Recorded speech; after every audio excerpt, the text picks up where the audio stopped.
Welcome, everyone. Madam Clerk, would you do the roll call? Supervisor Chavez, Here. Supervisor Magsic, Here. Supervisor Mendez, Here. Supervisor Pacheco, Here. Chairman Bredefield. Here. All present, thank you. Thanks. Good morning and welcome to the Tuesday, March 17th, 2026 meeting of the Fresno County Board of Supervisors. We're going to begin today's meeting with the invocation and a flag salute. The invocation will be led by District 3. After the invocation, please remain standing for the flag salute. Thank you, Chair. If I could invite Pastor Loera with Family Christian Assembly, lead us in the invocation. Let's pray. Father, we come before you this morning. We just thank you for your mercy and grace on our lives this morning. Thank you for all giving us all breath this morning to be here. Thank you for allowing us to meet. I lift up the supervisors right now in prayer. May you bless them, give them wisdom and discernment to run this meeting. And for everyone else in this room, God, I pray that you bless their finances, bless their families, bless the homes that they represent, and let us have a good, fast, and blessed meeting today. Amen. I pledge allegiance To the United States of America and to the republic for which it stands, one nation, under God, indivisible, with liberty and justice for all. We had two flag salutes going at the same time. Agendas are on the back table for anyone wanting to follow along. Madam Clerk, would you do the first item, please? Item number 1, approve agenda. Is there a motion and a second to approve the agenda? Second. All those in favor say aye. Aye. Any opposed? Motion carries unanimously. Item 2. Item number 2, approve consent agenda, item number 17 through 47. Mr. Chairman, members of the board, item 43 is deleted from the agenda. And then we have an announcement for item 27. In compliance with Government Code Section 54953D3, if approved, consent item 27 will increase the annual leave cap from 600 to 650 hours for unrepresented management, including department heads. Okay. These consent items are matters that are routine in nature and usually approved by a single vote. Would any board members like an item removed from consent for discussion? Seeing none. Would any members of the public like an item removed from consent for discussion? Again, seeing none. Is there a motion and second? Second. All those in favor, say aye. Aye. Any opposed? Passes unanimously. Item 3. We now move to item number 3, under the Auditor, Controller, Tax Collector. Approve and authorize the chairman to execute an agreement with Megabyte Systems Incorporated for the installation and perpetual licensing of the Megabyte property tax system. Good morning, Chairman, members of the board. Oscar Garcia, Auditor, Controller, Treasurer, Tax Collector, the Assessor Recorder here. We're bringing a joint item to the board. Before I do start the presentation, I have a summary of changes that I need to read. I think were they distributed to the board? She's going to distribute them. I'll wait till she distributes them before I read them. Sure.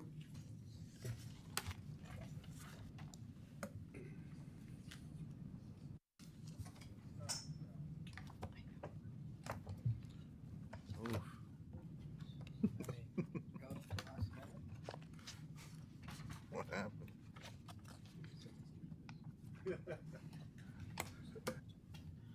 So I'll read the summary of changes. Update license installation agreement. Section numbering references were updated to correct inconsistencies resulting from insertion. Corrections were made in the following sections.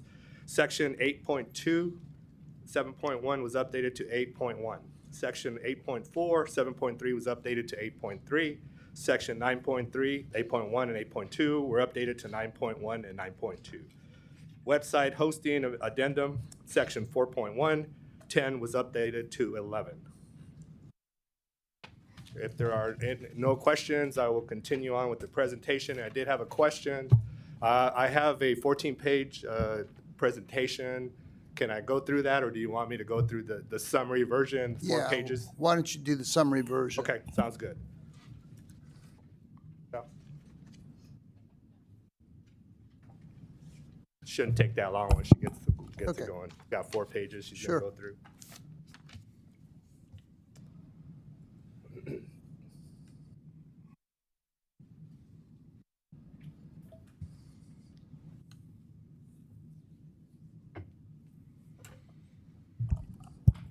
All right, so the background here, we have a system from the 1960s, Cobalt-based mainframe platform. It is fully integrated with all three sides, assessor, auditor, and tax collector. The Cobalt programmers are getting harder to find, so we needed to do something to get out of that system. Go ahead, Rochelle.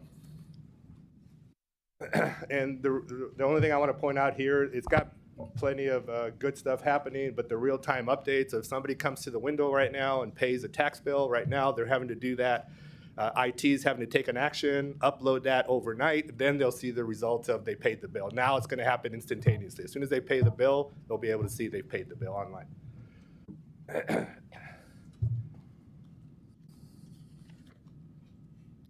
So benefits, one of the things I'll highlight here is the electronic tax bills, that we can actually send an electronic tax bill if somebody opts in, and they can also get reminders if they opt into the system. So that would be one of the good things with Megabyte that the current system doesn't have. So the last page, Rochelle.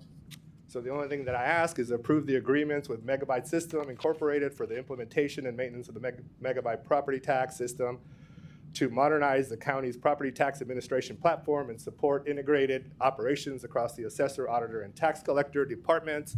And three of the members of the Megabyte are here if you have any questions for them, but the anticipation, if the board does approve it, is that we would go live July of fiscal year 29, which is calendar year 28.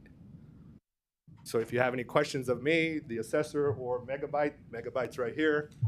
They brought a programmer, they brought the lead person, and we have our interface person here. I think they want to say a couple of words. If Sure. you allow them. Come on, read that. Introduce yourself. Jerry McAvoy, I'm the president of the programming department at Megabyte Programming. I've got a prepared statement about what is different this time than last time. Last time, the project didn't fail because the idea was wrong. It failed because the conditions, structure around the project weren't in line for success. This time, several things are fundamentally different. First, we now have a new management team that expects and enforces a far more structured, disciplined approach to projects. That means a clear scope, tighter timelines, stronger accountability, and consistent communication. Second, the workflow has been redesigned to eliminate the bottlenecks that slowed or stalled the progress last time. We've modified the process, clarified the responsibilities, and built in checkpoints to ensure issues are caught early instead of late. This will help enforce both parties to remain focused on the task and keep the project on track. Third, we're bringing a more mature, proven model. Since the last attempt, we've refined this approach through other successful implementations. So we're not repeating the past, we're applying what we learned to ensure success.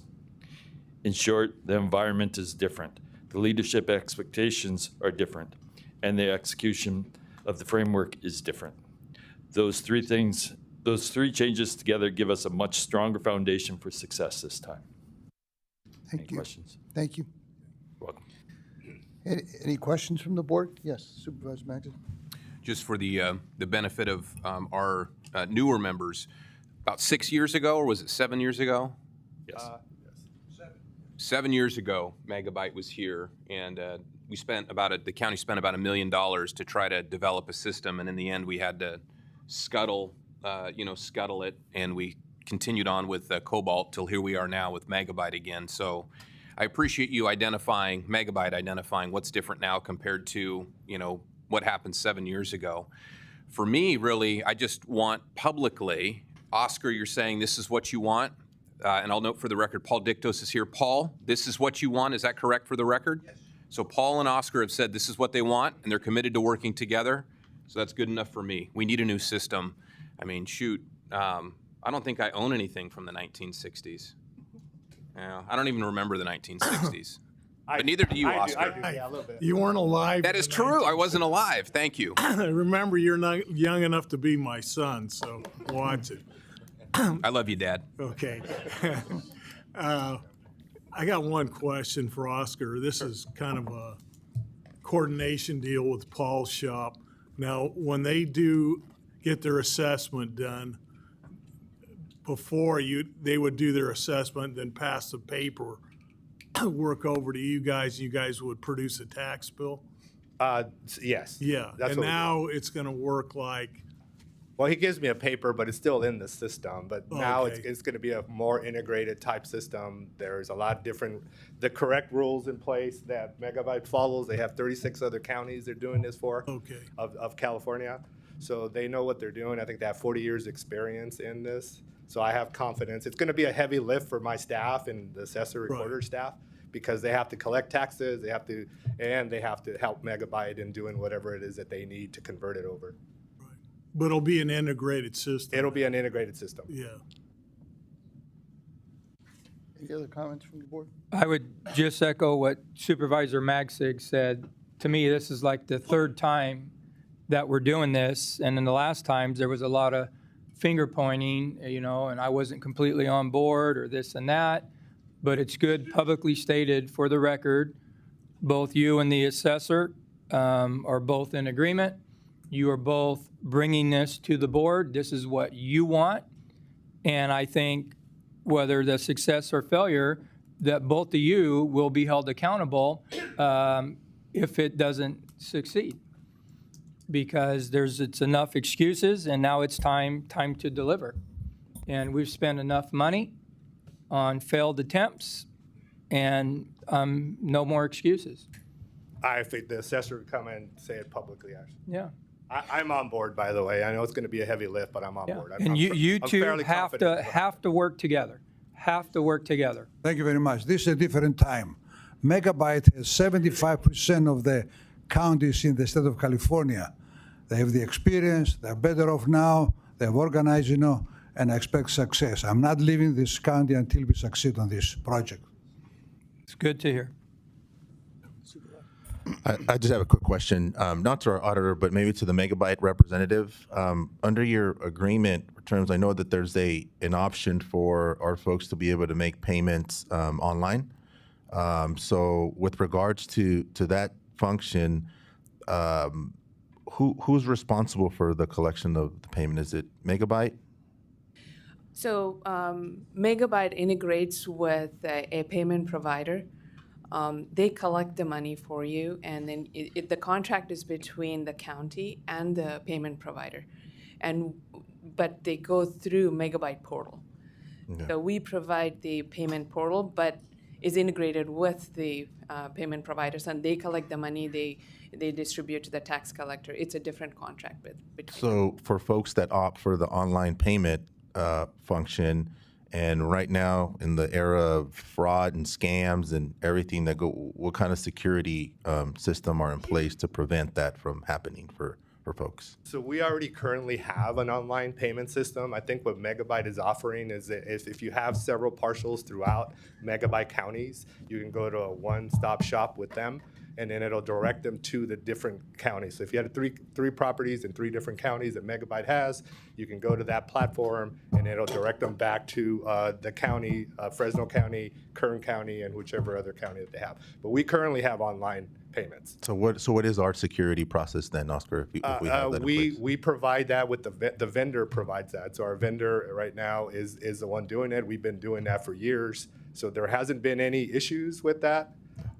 So I'm anticipating no issues with this. There isn't going to be anything changing with that other than they're going to direct them to our payment status, our payment platform, and that's where we'll accept the payments. So in the situation where one of our constituents makes a payment online and there seems to be some kind of a scam or there's an issue with the payment system, like who is responsible for addressing that and resolving that?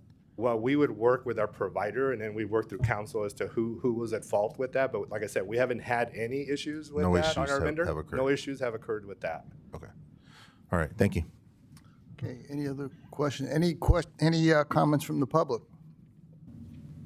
Okay, I'll entertain a motion. motion to approve. Second. All those in favor, say aye. Aye. Any opposed? Passes unanimously. Thank you.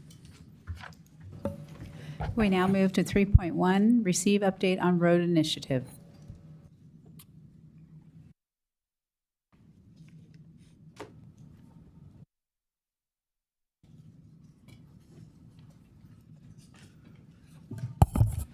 Good morning, Supervisors. Mike Leonardo, the retired FCTA director. I've talked to you before about our efforts on putting together a plan to renew Measure C, and I'd just like to kind of give you a brief update on where that stands. I'm not going to get into the history of Measure C. I think you're all familiar enough with that. There should be a presentation going.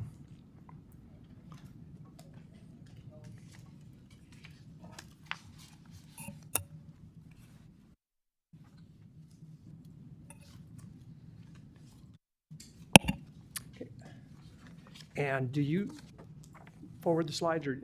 Okay, thank you. So as I've told you before, a group of county leaders and transportation professionals came together to put together a Measure C renewal plan. At the same time, Fresno COG was also working on a plan, but we had a concern that that plan might not really address the top priority needs of the county. Back in 2022, FCTA conducted 2 public opinion polls. And then in 2025, COG also conducted a public opinion poll. The results of those polls were very consistent. And basically, fix roads, fix roads, fix roads. And when you're done with that, reduce congestion, eliminate bottlenecks, improve safety. And then as you get down the list, it started to talk about transit with the primary focus on keeping transit fares low for seniors, students, and the disabled. And these polling results, actually, they became the basis of the plan that we put together. So these are the same, some of the primary components: 20-year lifespan, which basically follows the existing 20-year life of Measure C. Massive impact, the potential to leverage up to 8 times the funding in certain categories within the program. Accountability, we've got rock solid accountability in this and retain FCTA as the governing body over Measure C. And we do that all without increasing taxes. So I already mentioned the top priorities, but we focus on roads. We do this while limiting the amount and duration to 20 years, maximizing the ability to leverage state and federal funds, and including rock solid oversight. Next. So this basically shows what our plan is. It's a very simple plan. 82% goes to roads, 18% goes to transit. That 82% is broken into 50% of the funds, not of the 82, but of the overall, go strictly to fixing roads. It really can't be used for anything else but fixing roads. And that money is allocated directly to the 15 cities and Fresno County. There's another 16% of overall funding that goes to those same 16 local agencies, and that's the flexible amount. So that's basically whatever the top priority needs are within an agency, that's what that 16% goes for. And then there's another 16% that goes to improving our major roads and highway corridors. And then last, there's 18% that goes to transit. I'm going to get into a little bit more detail on that as we go on. I just want to point out here that you're going to probably hear, if you haven't already, that 18% is a massive cut.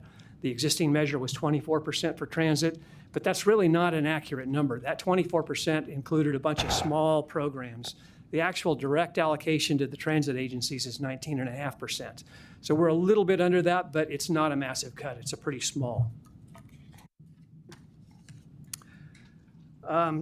So majority goes to fix our roads, 50% to repairing local roads, and really both of these programs, they are directed by the elected officials, by the boards and the city councils, to target the highest priority needs within these categories in each agency. Next. As I mentioned, our plan has a comprehensive list of major and urban rural projects that's currently called the regional program, but really it's the major corridors, so major county roads, major city roads, and state highways. It's not an extension of the system. I mean, there's been a lot of criticism that that's what we're trying to do. This is about managing the system we have in order to increase safety and avoid LA-style congestion. We also would tackle some pretty significant problem areas. The Shaw 99 is one, and then the Blackstone, Herndon corridor area is another. And these are just examples. I'm going to show you a map a little bit later, but I'm not going to get into the details. But if you're interested, you can go to our website to see what the projects actually are. So within the rural area, we focus on improving safety on problem corridors, strategically adding lanes on rural arterials, and improving connectivity between our rural cities and the $8 billion Fresno County Ag Agency to the urban area and to the rest of the state. And historically, this is the area that has the highest potential for matching funds. In the current two measures, we managed to leverage about 8 to 1. So for every measure dollar, there's $8 of state and federal funds that we were able to do. We're not predicting that this time around. I'll talk a little bit more about that. We're predicting, we used a 3 to 1 to develop our plan. It's probably going to be more in the 5 to 1 area. But the point is, these are the projects that allow you to obtain those matching funds. So these are the maps. I know you can't read them. I'm not going to get into the detail here. Again, I'll refer you to the website if you're interested, but this is the urban map. And you can at least see by the colors the corridors that we're trying to address in the urban plan. And then the next slide is the rural plan. And again, the projects are on our website, but you can see from the colors where the projects actually are. And I do want to point out here that we work very closely with your staff in Public Works to identify what the county's priorities were on this rural system. And we were able to get in the vast majority of that priority list. Next slide. So I did talk a little bit about transit. Our plan, we believe, funds transit at their current level. And what we did is we actually went to the performance measures that they have to report on an annual basis to look at what their budgets were as opposed to what the last plan was.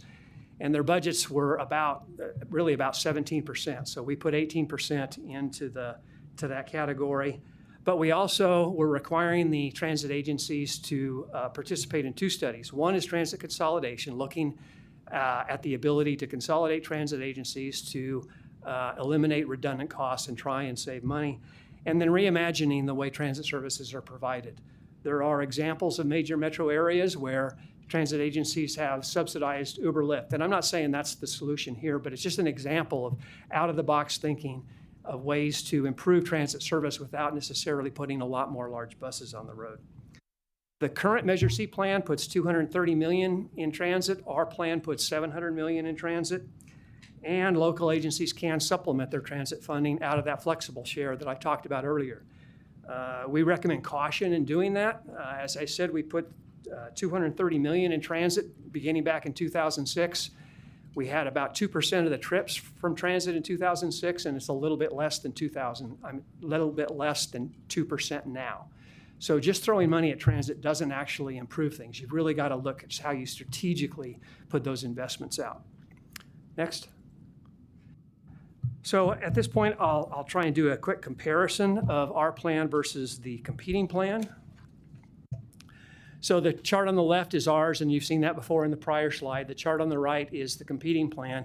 The only thing I'm going to point out here is the 82% versus the 65%. We invest much more significantly in roads, and we invest significantly less in public transit. They have 29%, which is 25% direct, plus their innovation program really is geared towards transit.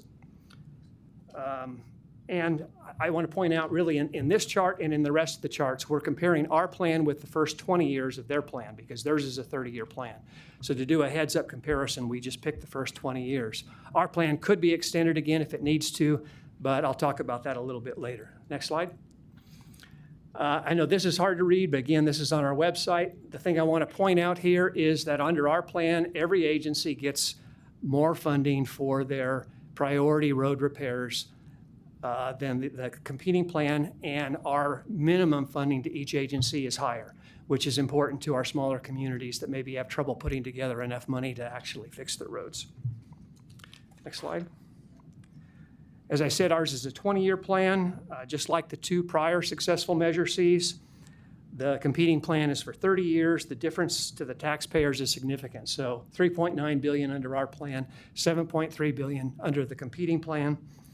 There are a number of reasons we chose to go with a 20-year plan, but the one I want to highlight here is transportation is in a very dynamic period right now. I mean, if you look at Uber, microtransit, smart corridors, self-driving cars, electric vehicles, none of that existed 20 years ago, at least not in the mainstream. And so I think projecting out 20 years is hard enough, let alone 30 years. You may hear that the competing plan allows for a 10-year adjustment to accommodate this, but frankly, as I read their ordinance, it really doesn't allow any kind of significant changes at the 10-year mark. They do a review, but they're not allowed to change categories. Next. So again, us on the left, them on the right. Our plan provides strategic investments in the major roads and highways, as I've discussed. The competing plan restricts jurisdictions from adding lanes, severely restricts major road and highway improvement funding, and literally abandons our highways and major corridors to LA-style congestion and accidents. They do have a small regional program, but basically, if you get into the details of the implementation plan, you can only do bike lanes or bus lanes with that money. And it limits it to a very small percentage of it. Next. So our plan has more road funding, has a higher minimum, as I mentioned, and gives the cities in Fresno County the ability to select their projects. The competing plan provides less for road funding. Its spending plan really was developed by special interest as opposed to the countywide polling the way we did it. I guess that's it on there, thanks. So our plan requires, sorry, I want to make sure I was on the right page. As I mentioned, it requires transit agencies to reevaluate how they provide services with an intent of increasing service but lowering costs. Our plan allows but does not mandate the use of measure funds for recreational trails. Their plan, the competing plan, they increase transit funding by 45%, and they really have no accountability or performance measures included in that plan for that additional spending. And it precludes measure funds on recreational trails. This maybe isn't a big deal, but according to your public works staff, that's the only kind of trails you guys have are recreational trails. And yet they mandate the county to build them, but you can't build recreation. So it's just, I think it's going to be a problem moving forward. Next.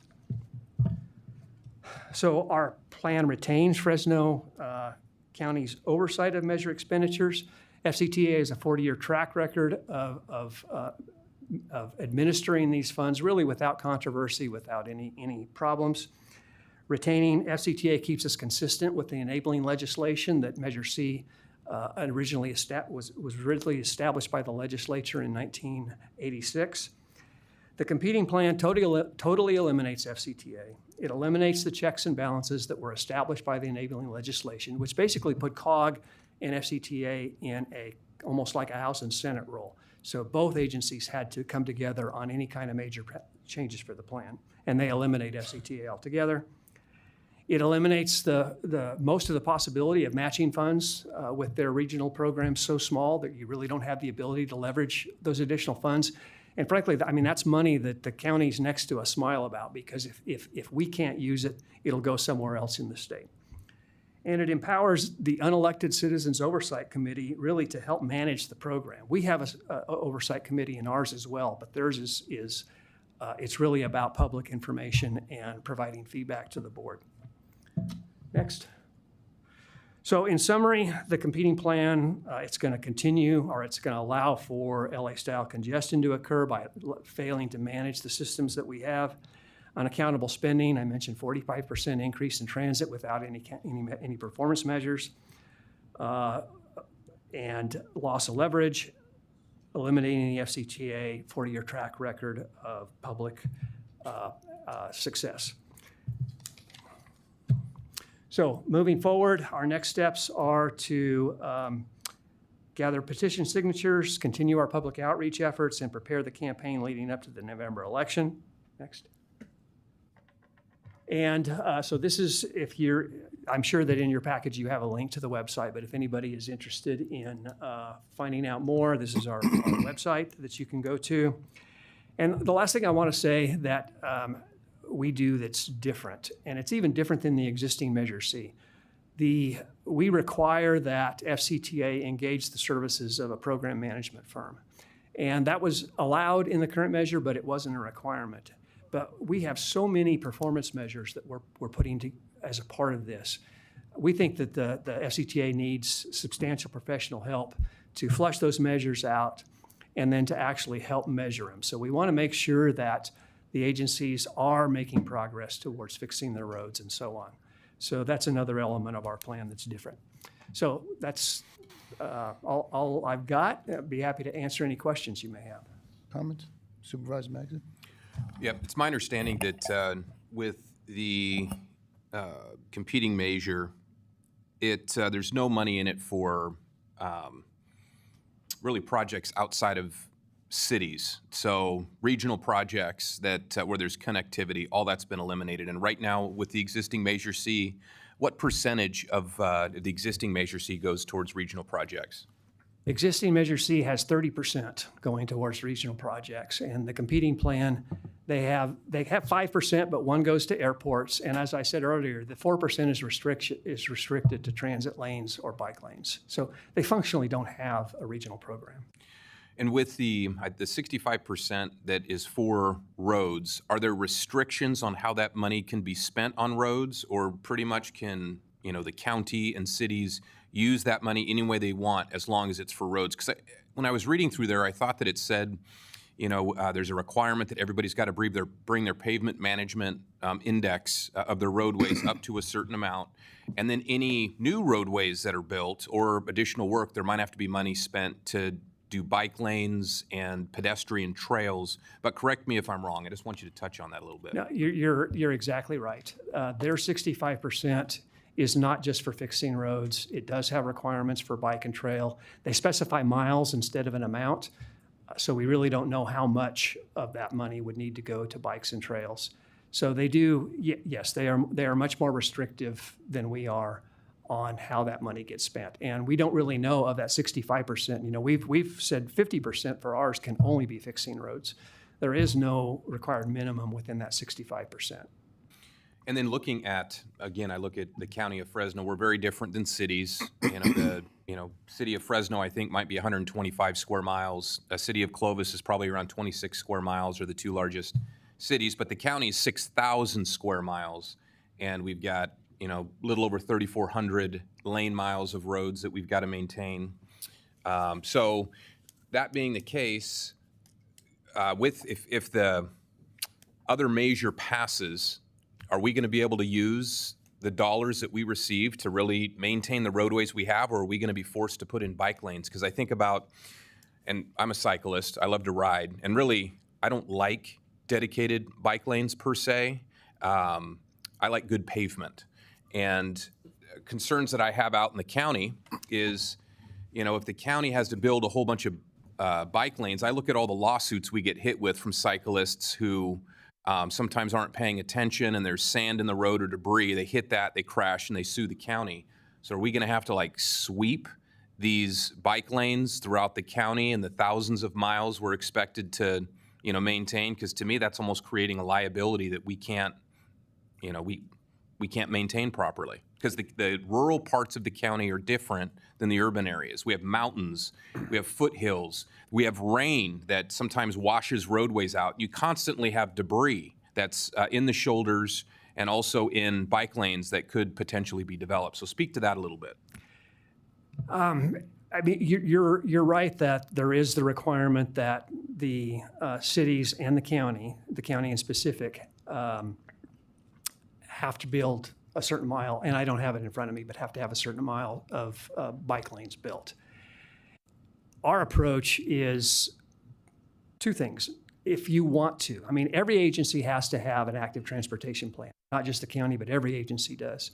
And you can fund projects in your ATP out of our funding. You can maintain trails and bike lanes that you have out of our funding. But more importantly, if any roads are widened, then there has to be enough of a shoulder that kind of gets to your point. Most real bicyclists, that's what they want. They want a shoulder adjacent to a highway that's kept in good condition.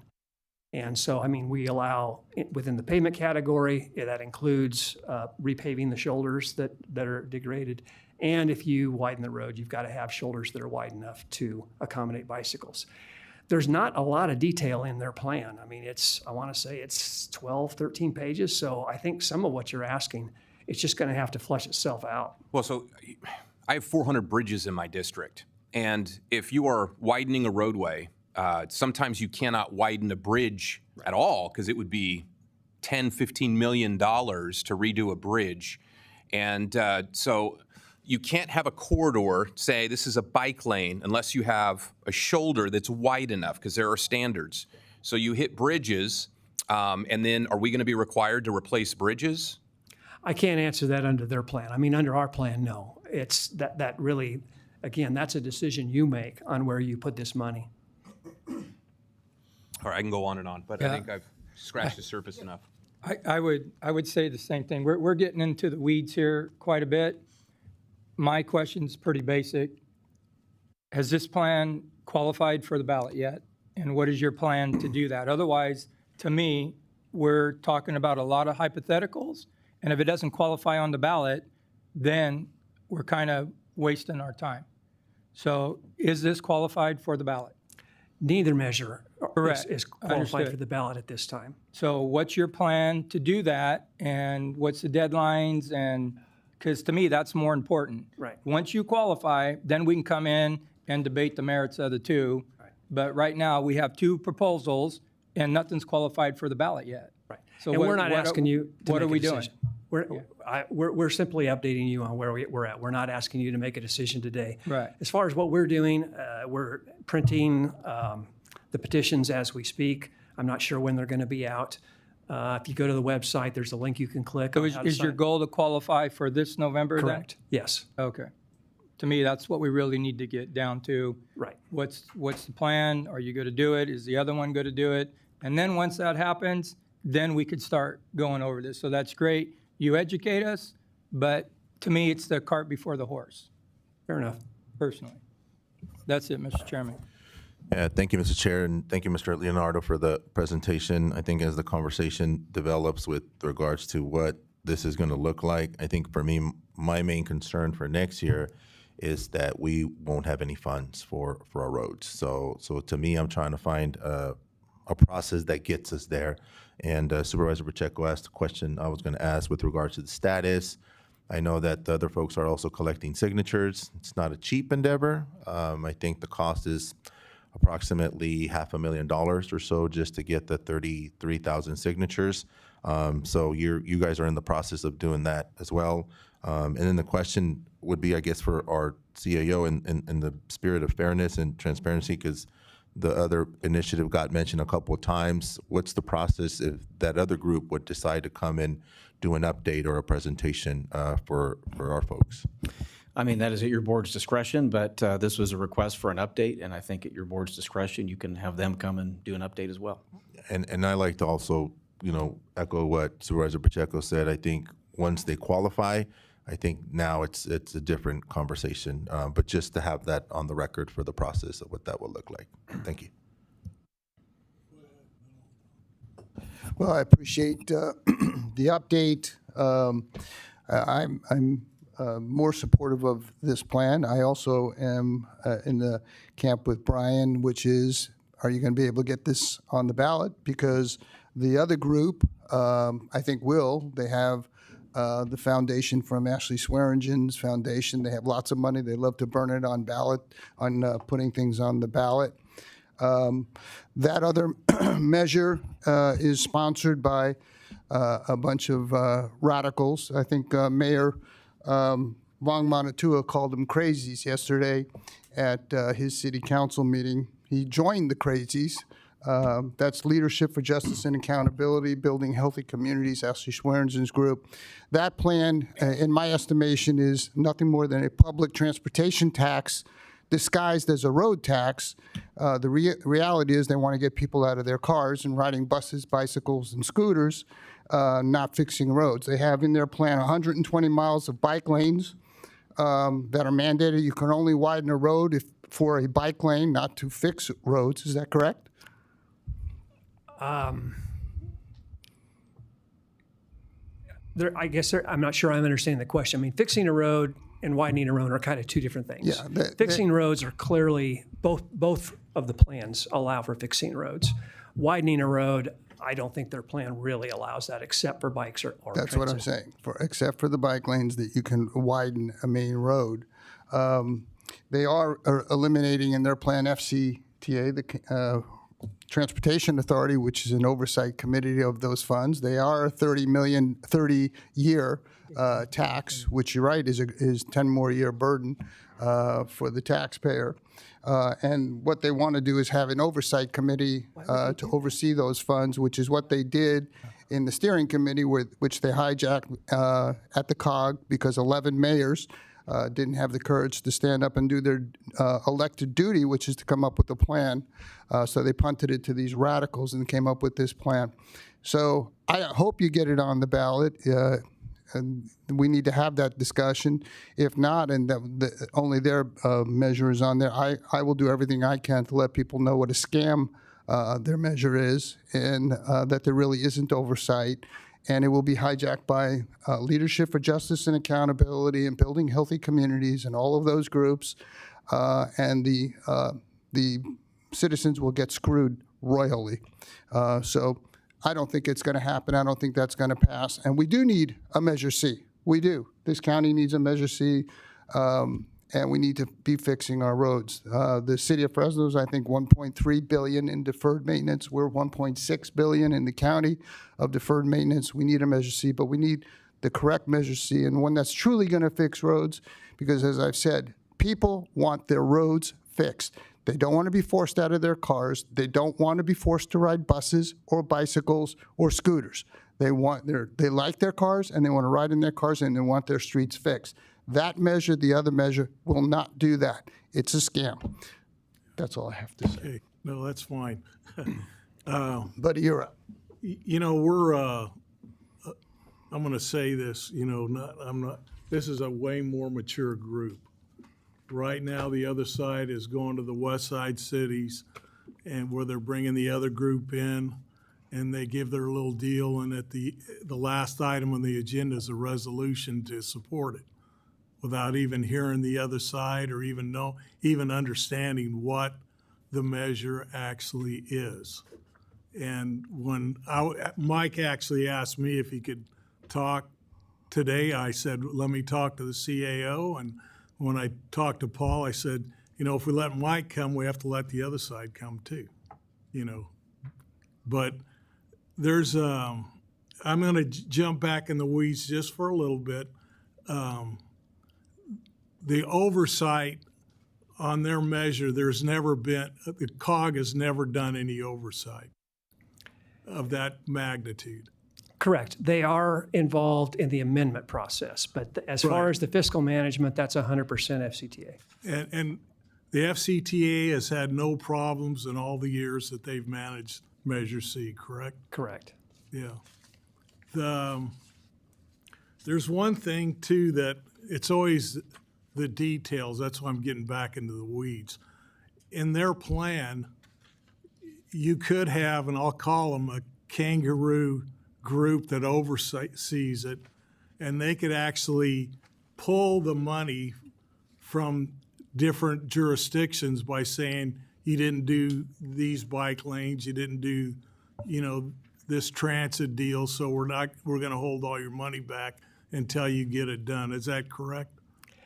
That's my understanding. It's into the realm yes. of possibilities. Right. Yeah.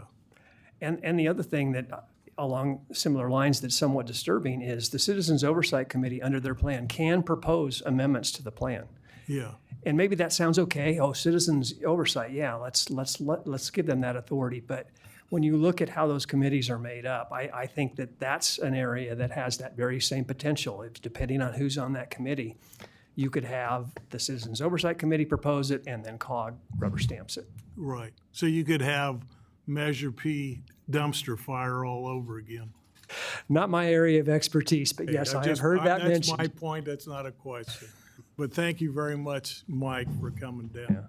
Yeah. One thing I left out, I would like to add if I could, Fresno County is going to grow by 200,000 or 300,000 people in the next 20 years. How are those people going to get around? It's not going to happen with buses. We don't have any history of that being successful. So I just think that's something we need to consider as we look at Measure C. And Mr. CAO, I welcome the other group coming. They have an open invitation to come and present to the board. I look forward to it. Understood. Well done. Any comments from the public? Okay, we'll move on to the next item. Item number 4, under the Administrative Office, adopt recommended changes. Oh, I'm sorry, Mr. Coos? Hi there. James Coos, Fresno County Clerk, Registrar of Voters. I did want to come up and because a question was raised about the qualification of this petition and the qualification of the other currently circulating petition by Supervisor Pacheco. So I did want to say that both petitions have now published their notice of intent and the title and summary provided by County Council. So both petitions are eligible to be circulating. Both petitions must return their signatures to my office so that my office can verify those signatures. And if enough valid signatures are found, I need to bring that to this board so that you, through your ministerial duty, can return it to my office to put it on the ballot by August 7th of this year. So very important for everyone to realize out there that this board needs to actually give that to me, but there are steps between here and there that the two proponent groups must complete and get that to us. We're already at a point, Supervisor Chavez mentioned 33,000. That's 150% of the required number. The actual required valid number of signatures is just a little under 22,000. But to make it to this board and back to me in time to qualify for November, these proponent groups need to actually pass under what we call the random sample checks, not a full check of the signatures. The deadline for full check of the signatures was actually about a month ago to make sure that I have enough time to do it. And that is a major question here. We had Supervisor Chavez also mentioned the competition that's out there. There are a dozen state propositions, and that makes it very difficult to get signatures.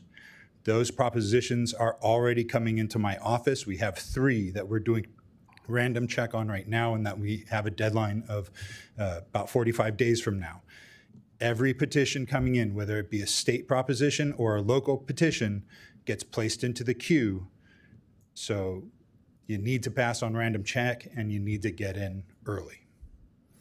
When that's ready, we'll be here. I will be ready to come in. I will work with the clerk of the board, CAO, to get both of these, one of these, when they are found sufficient, to this board so that you can take actions as you deem appropriate.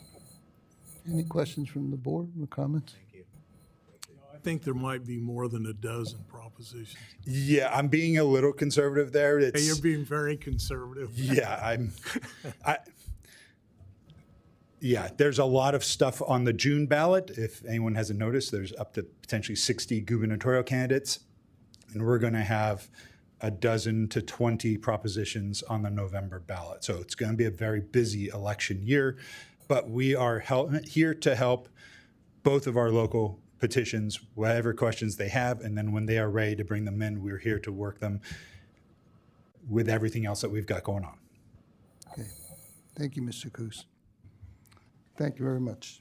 We now move to item number 4, under Administrative Office, adopt recommended changes to the Fresno County State Legislative Platform, authorize the chairman to execute letters of support or opposition in accordance with the platform, and authorize the County Administrative Office to work with the county state legislative delegation, Sacramento lobbyists, and/or other necessary parties to support or oppose legislation in accordance with the platform.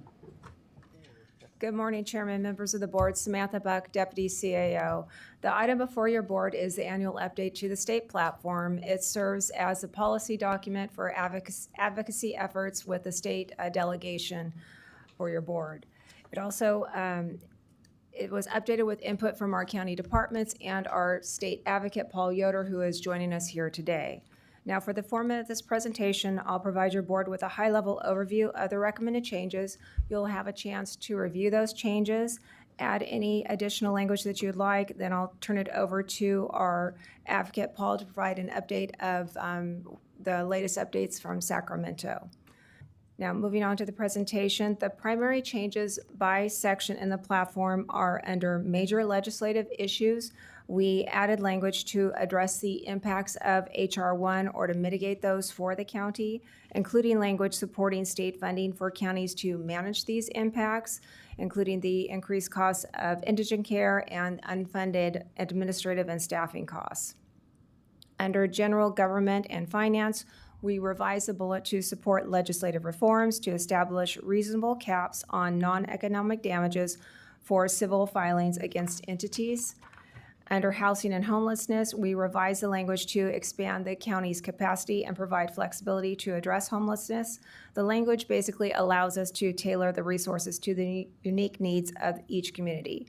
We also added language to ensure that the RENA credit is attributed to the county for affordable housing for extremely low-income households when county funding, programs, or land support units are developed within incorporated cities.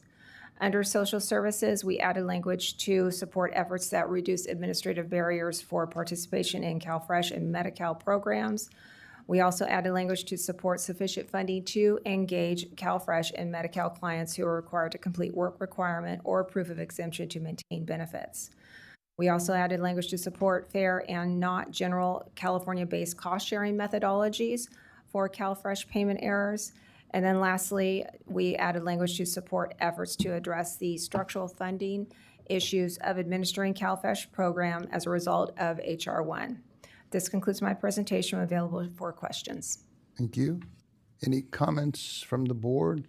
Any additions or deletions?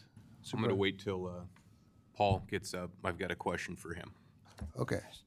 Well, I have an addition. Do you want to wait for Mr. Yoder to? Yeah. Okay.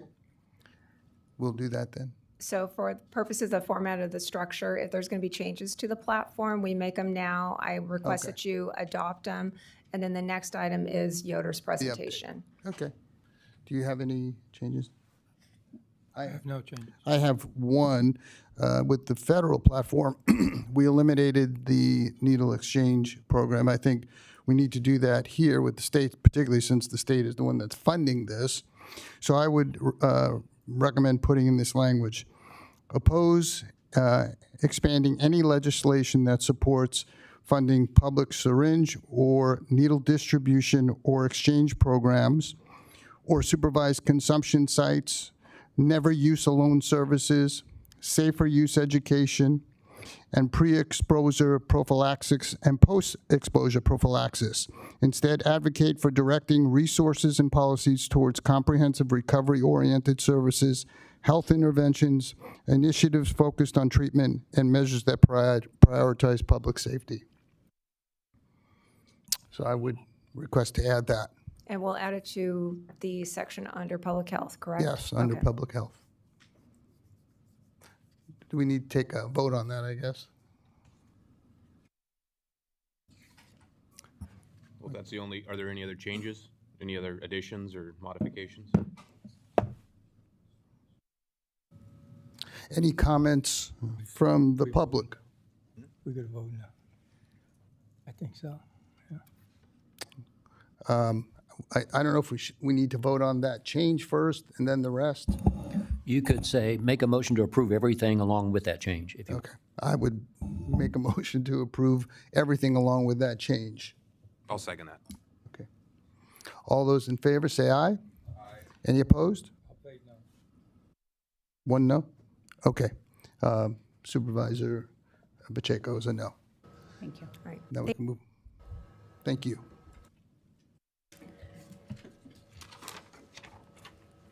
We now move to item number 5, under CAO's office, receive verbal report from Paul Yoder, state lobbyist, regarding legislative activity.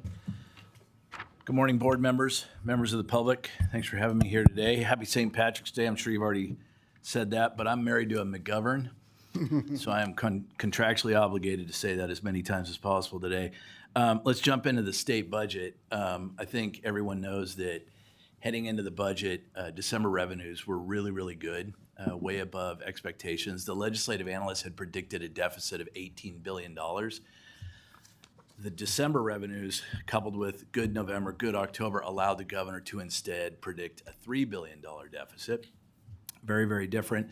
And really, when it came down to it, the LAO and the Department of Finance admitted that they weren't really disagreeing. That basically everyone knows the stock markets, plural, are doing really, really well. What the disagreement was, the difference between the 18 and the $3 billion was the timing of a stock market bubble bursting. Legislative analyst believes it will happen during the 26-27 budget year. Department of Finance and Governor Newsom said, we don't believe that it'll happen that quickly. We think it'll happen later. So it's, especially for the public's benefit, that is the difference between those two numbers. So the governor basically could propose essentially a status quo budget. He did propose funding for HAP, right? The homelessness program that counties, cities, and continuums of care have received funding for. I think we're going on 8 years now. And I want to pause for a second. I want to say that's very important for this reason. Governor Newsom for some time and his administration have believed that because of the revamp of the Mental Health Services Act in California that became the Behavioral Health Services Act, that at some point there would be no need for HAP funding and that instead counties could utilize money in the BHSA. So what we have been trying to do and working very, very diligently is to ensure that this year, Governor Newsom's last year, there is still another round of funding for HAP so that we can at least get to the next governor and start trying to work with that governor and hopefully get this money more in a fashion where counties can actually plan better with it over 2 and 3 year cycles. So the governor finally saying he'll put more money into HAP, very, very significant. Unfortunately, conversely, the governor proposed no new money for the implementation of Proposition 36, to give you an example of some disappointing news for the counties. Since the governor's release, more money has come in. Since the governor released his proposed budget, expenses have continued to go up. If it weren't for the increase in expenditures, in addition to the increased revenues, in May revise, the governor might actually be able to say the state of California has a couple $2 billion to the good, at least for 26-27.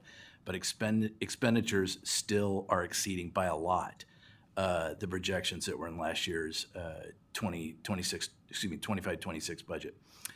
On H.R. 1, I know it's going to be discussed later. I just want to make sure the board is aware there have been multiple informational hearings. The legislature seems focused on the work requirements for CalWorks and CalFresh, and also just trying to get its arms around admin and infrastructure, especially since the counties for years and years and years didn't have to worry about issues like that the way they did sort of back in the day. So every single informational hearing is focused on those things. Counties have been asked to testify. Last week, Tulare County CEO Jason Britt was in town testifying for CSAC. There are a lot of ideas being floated in terms of additional county flexibility. Obviously, there are also ideas being floated by members of the legislature on bringing in additional revenues to the state of California. My prediction is at the end of the day, I think the ideas on flexibility are really going to come in more to play while this governor is still in office. Segueing to new legislation, the lowest number of bills introduced in, I think, almost 20 years, 1,800. So the lowest number introduced in 20 years is 1,800 new bills. We have had a briefing with your staff. The thing I want to, as I sit here today, that it is a critical juncture, and here is why. A lot of bills introduced are in what we call a spot form. They really don't do anything. They say it is the intent of the legislature to do something in the area of public works. This week, a lot of those so-called spot bills are being fleshed out. One bill, just to give you an example, yesterday it was nothing. Today, it's a bill that would require home insurance companies to guarantee issue for the survivors of force majeure events such as wildfires. So if you have State Farm and God forbid you lose your house, State Farm has to keep your insurance, keep issuing your insurance for 3 years. That would be a significant change. There are a lot of other bills that are being fleshed out in real time, and staff will get a report from our office later today. We have one more week next week until the spring legislative recess. Then we go to Easter, and then April's where the action really happens on the new bills. Another juncture, and I'm wrapping up here, I want to make sure the board and the public are aware of initiatives were just talked about extensively. Late May, early June is something you want to circle on your calendars for initiatives, for example, that have already qualified. We're all seeing advertisements for the Uber initiative, right? That's opposed by the consumer attorneys in California. I haven't seen any ads by them, but they'll run soon. I'm not saying this is going to happen, but if there's any chance that the warring sides are going to cut a deal, for lack of a better way to put it, and they want to go to the legislature and say, we want to cut a deal in the legislature, and so Uber would withdraw its initiative from the November ballot, they have until June 25th to do that. 131 days in reverse from the November general election. So early June, I said late May, but early June, mid-June, you're going to see some negotiations in Sacramento, people trying to figure out exactly, do they want a legislative solution or do they want to push forward on the November ballot with the voters statewide? So we're looking at that. Earmarks, I wouldn't rule them out for this year. Your legislators are doing their usual great job of soliciting ideas. We're working with them, working with staff. We'll see what happens there. On the issue of rats in the more rural areas, Assemblymember Tongipad did introduce a bill. I don't think that bill is going to move forward. We're going to try a budget pursuit instead, sort of a la water hyacinth, a la nutria in the Delta. Maybe there's some state money that can go towards the rats, the very unfortunate rats issue. And then we've been working with staff on the courthouse. Really proud of the connections we can make for the county there. Happy to help. I think we got some good news, some progress there. And, nice to have a win, I think, a little earlier in the year than later. So, Mr. Chair, thank you. A lot of stuff. I went as fast as I could. Sure. Happy to take your questions. Sure. Any questions, comments from the board? Yeah. I got several.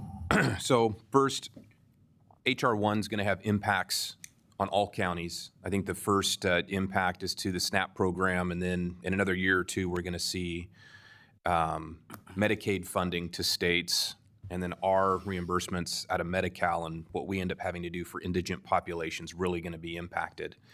So CSAC, I love CSAC. They haven't made an ask yet. When's the deadline for us to make an ask, and should we move forward with making an ask to the legislature, not waiting for CSAC? Thank you for the question. Through the chair. I've got more questions after you answer that. That's why I keep drinking this. It doesn't work, though. On HR 1, I think this week is timely, and I think early next week would still be timely. It's my understanding that's where CSAC is driving on this. I think tomorrow morning they're going to have a meeting with all the county affiliate organizations, the health execs, the welfare directors, behavioral health directors, et cetera, the hospitals. And I think maybe by Friday, but if not Friday, then early next week, I think CSAC will have a letter to the legislature. I think it's important. I'm going to editorialize a little bit. It's really important that CSAC do that. I know there's been a lot of talk about the ask, which that's right. It's a good thing for people to talk about. But you need the organization that understands all these issues and how they work together to lay all that out in its complexity to the legislature and the governor. And so they might have waited longer than later this week, early next week. There's been a lot of behind the scenes conversations. I think that's where we are, Supervisor. All right, and the next question. ARPA runs out officially end of 2026. So as local governments are preparing their 26-27 budgets, really where ARPA has helped prop up counties and cities, that is gone or going to be gone. So are you seeing any stressors out there from other counties as they are looking forward to prepare their budgets? And what are you seeing in regards to that? Yeah, I think the stressors are everywhere. ARPA on top of the implementation of HR 1, on top of a lot of other, I'm just going to put it this way, if it's okay, a lot of things that are resulting from the interaction between the state of California and the federal government. And the stressors are everywhere. I wanted, in the interest of time, I didn't break down HR 1 in some ways that I could, if members of the board would like to do that. But yeah, the stressors are everywhere. When I talked about the money coming in and the deficit for this year possibly being lower, although I think when I was talking about the stock market indices, everyone's aware that they're all down right now, right? And so we're watching that very, very closely. Even if, let's just say the $3 billion deficit number is what the governor still feels comfortable using in the May revision to the state budget, there is no disagreement between the Department of Finance and the Legislative Analyst's Office on what the 7.8 scenario looks like and the 8-9 scenario looks like. And so, and what they agree on is that the outlook is not good. Protracted deficits of $15 to $25 billion annually in those years, budget year +1, budget year +2, budget year +3. And so stressors are everywhere. And then gasoline. We have an acute issue with just gasoline prices going up, but supply being constrained to California. What is Sacramento doing to try to make sure that we don't run out of gasoline? Because I've heard that India and China, which I think send about 20% of our supply of fuel to us, have said they can't send us fuel anymore because the Strait of Hormuz has been pinched off and they're being challenged. So does the legislature have a plan, or are we just going to see what happens? Have you heard any rumblings? First of all, let me say, I think, what would really help in Sacramento is if more county supervisors got elected to the legislature. And, maybe from both parties, in both houses. I mean, it'd be like a godsend. On gas prices, last year, the legislature and the governor got together and they passed and enacted Senate Bill 237. That codified the countywide environmental impact report for Kern County, and drilling permits are once again being taken out. Drilling is increasing again in Kern County. The discussion that, out of which that was born, those same players are still talking about refineries, for example. Sable off the coast of Santa Barbara just started pumping again through the counties of San Luis, Kern, and Santa Barbara. Santa Barbara, Kern, I'm leaving somebody out. It's not you guys. But oil is moving east. Kinder Morgan is talking about a pipeline from St. Louis all the way into Southern California. Large pieces of that pipeline already exist, so it's not starting from scratch. It's filling in some gaps. So I think there's some interesting things in California, some interesting things happening, I would say, in the western states by private firms. But ultimately, Supervisor, we need additional refining capacity in the state of California, is what a lot of really educated people believe. And I'm going to hold this up. This is a letter with my notes on it, so maybe don't zero in on my notes. But this is a letter we're trying to get all 8 counties on that would encourage the governor and the legislature to increase, among other things, increase refining capacity in the state of California. So, supply and demand. And there's only so many ways in the short term to increase the supply in California. There are other proposals that are out there. I just don't know. I think, the thing I'm going to be focused on is the legislature and the governor trying to increase refining capacity in California. And then Southern California, the fires last year wiped out $50 to $100 billion of value in, homes and businesses. I think last year the legislature kind of bridged that gap to help schools and everything else. Is there talk about doing that again this year? And the reason this is important is if Southern California schools, special districts, local governments all rely on those property taxes. So if that is not held whole, then you could see a kind of a collapse out there in the bond market too, could be impacted. So is the legislature talking about trying to fix that problem again this next cycle? I think the property taxes, that's a 5-year deal. The first time a governor and a legislature have ever extended that kind of relief for that long. After the Paradise fires, Butte County, the town of Paradise, got 3 years. So I think, property taxes are okay. I know we've talked in the past about there are some special districts that have floated bonds that are entirely property tax dependent, and I think that's just being worked through. The biggest thing to watch, to me, I'm going to take schools and fires separately, if I may. For schools, average daily attendance is down in California for a lot of, my understanding is, I don't lobby for the schools, but my understanding is for several pretty significant reasons. I think you may see legislation this year about how to calculate ADA in California that's different than how we currently calculate it. For example, rather than a 3-year rolling average, perhaps a 5-year rolling average, right? That would help a lot of school districts in California. That's on schools. On the fires, the thing that didn't happen last year, and I'm just telling you right now, you can look for it, and goes back to stressors on the state budget. City of LA believes it needs financial assistance from the state of California for a lot of other reasons, not just property taxes, but just rebuilding. The County of Los Angeles believes it needs significant relief from the legislature and the governor. They are both going to the legislature, and they did this last year, but they're going to the legislature again, and they're asking for some significant sums of money because of those fires. Yeah. When we were talking about HR1 and CSAC, I think CSAC wanted to come out with hey, 58 counties going to agree on this. And it's just been taking them a long time to get that together because they didn't want counties to go rogue and start, getting off the reservation and, pontificating about something that some counties were against. You hearing the same thing? There are a lot of different interests representing counties, and I want to, yes, is the short answer, Supervisor, through the chair.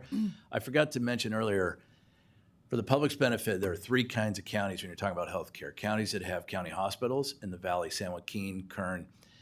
Counties that are so small, they've banded together over the last 25 years. They're in the County Medical Services Program. It's basically like a third-party administrator, right? Helps them purchase services, what have you, it's actually up to 37 of the 58 counties, and then the counties that aren't in either bucket, and that's this county. When AB 85 passed after the feds decided to create health insurance exchanges like we have in California, that was a significant event for this county.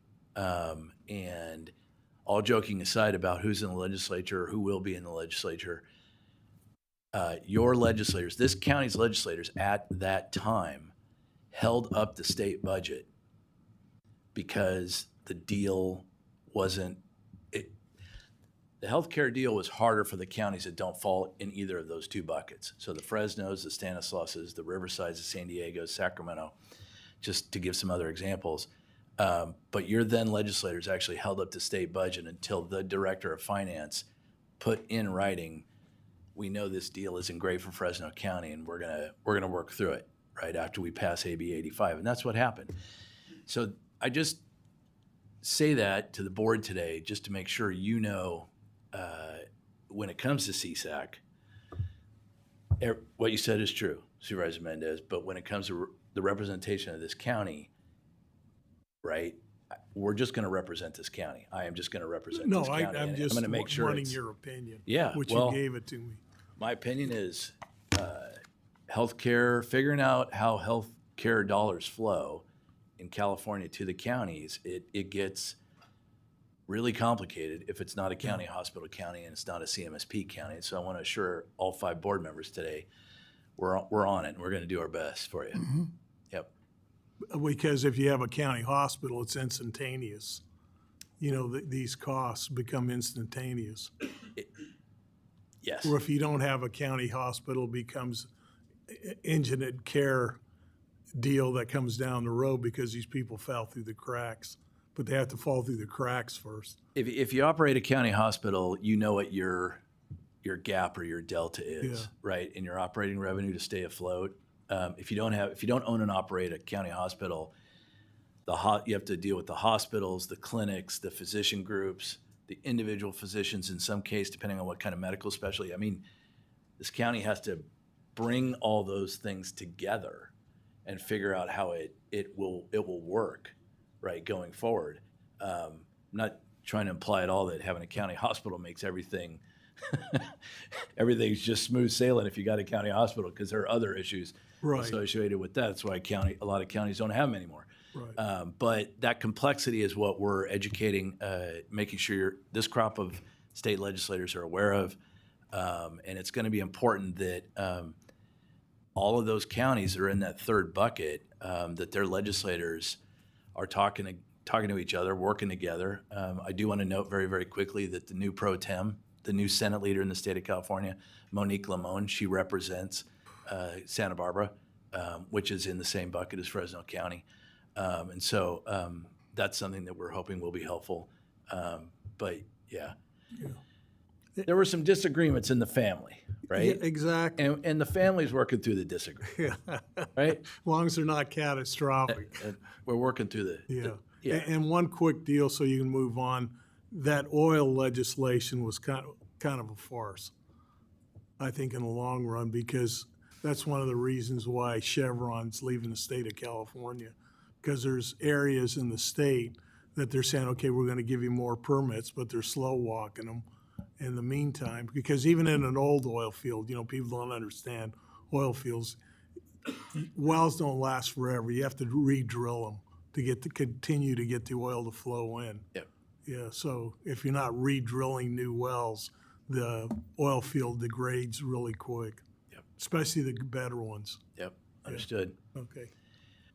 Thank you. Oh, Sorry, just a quick comment that related to Yeah. that, and Paul can confirm this, but my understanding is the County Hospital Association already has a $500 million ask in, and the CMSP has a $300 million ask in currently. So that's kind of this idea of, we're not going to fall in that bucket, but we've got asks that are currently in. CSAC's trying to get us to have a comprehensive ask, but there may be some things that are different here. okay. It's Yeah, no, go ahead, sure, on of that, course. On that point, the CMSP ask is from County Medical Services Program is from $300 million to $800 million annually. Why is that? $300 million is if 30% of the estimated eligible population shows up on day one, and $800 million is if every single person in the estimated eligible population shows up. And so it's okay to have a range, right? It's okay to have a range. And I appreciate the CAO mentioning the county hospital ask for counties like Fresno County that are in that other bucket. I'm not going to call it the third bucket, but each county has to basically say what its need is, right? You're not conveniently in an association. And so that's what we've been working through. We're getting those estimates together. CSAC has those estimates, and we're going to keep doing that. Okay, thank you. Any comments from the public? Okay, this was just a report, so no action necessary. Next item. Thank you, Mr. Villota. We now move to item number Oh, 6. yeah, I'll stick around just in Okay. case for the next two items. Okay. Thank you. Thank you, Board thank members. you. We now move to item number 6 under the CAO's office. Received mid-year budget report for fiscal year 25-26 and approved proposed schedule for the recommended budget and adoption of the fiscal year 26-27 budget, which incorporates a recommended budget by June 30th, 2026. Good morning. Well, Paige is bringing the presentation up. Paul Nerlin, your CAO. We're going to give a presentation this morning that will give you a status of our current year's budget mid-year. We're also going to give an outlook of the fiscal year that we're going to be coming into, 26-27. We're also going to look at the recommended dates for the budget hearings and budget adoption for 26-27. And so with that, I'm going to hand it over to Paige, and we'll tag team as we go through this presentation. So, Paige. Good morning, Chair, members of the board. Paige Benavides, County Administrative Office. As Paul mentioned, the purpose of our presentation today is to provide an overview primarily of the general fund budget.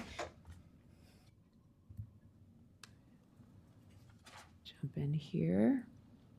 Departmental mid-year expenditures for 25-26 were approximately 39% of budgeted appropriations, which is right in line with mid-year for the prior fiscal year. Revenues recognized at mid-year were about 33% of budgeted revenues, which is approximately 5% higher than prior fiscal year.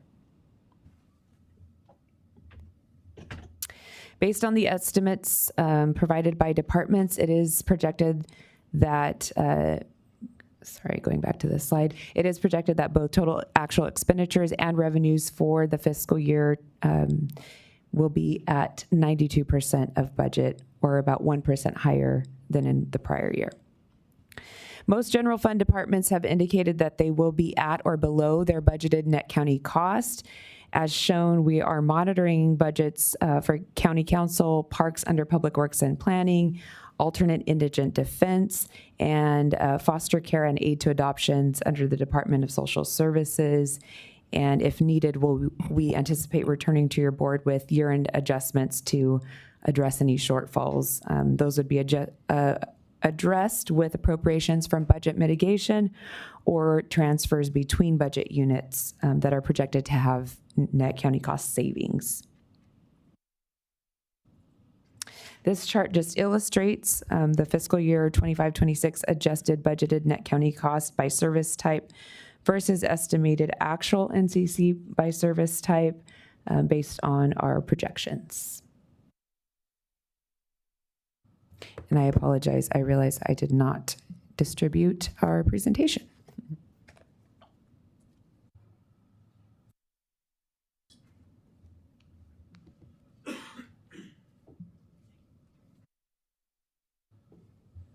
I'll let you turn to that page. It's slide number 8.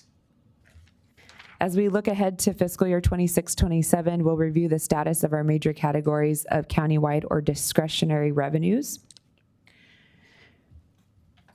Approximately 80% of total ongoing countywide revenues is derived from property tax. Fiscal year 25-26 adopted budget for secured property tax and property tax in lieu of vehicle license fees, which both directly correlate to assessed value, included a 4% increase over the prior year actuals, as you are aware. This approach was less conservative than our usual 2% budgeted increase, but it is closer to actual growth projected. Estimated actual countywide or discretionary revenues are shown here, and this reflects a property tax growth of 6.4% over prior year actuals. Your board is familiar with this slide. This is a look back at our assessed value growth over the years from which the county's property tax revenue is generated. As you know, revenue growth is critical to keep our pace with rising costs. And in the last few years prior to the current, we saw record-setting growth followed by a slowdown. To illustrate further, this graph shows the percentage of actual growth over the last 5 years. And for 26-27, we recommend keeping a conservative approach in budgeting property tax growth. To put this growth change in context even further, this chart shows the dollar amount. So previous slide you saw percentages. This chart shows the dollar amount that has been added to budgeted discretionary revenues for countywide growth year over year. For 26-27, a 2 to 4% property tax growth adds approximately $14 million to just under $21 million over the 25-26 budget, which is less than what was added from 24-25 to 25-26. Now moving to our sales tax revenues, Bradley Burns, or the 1% general sales tax, is the second largest stream of countywide or discretionary revenues.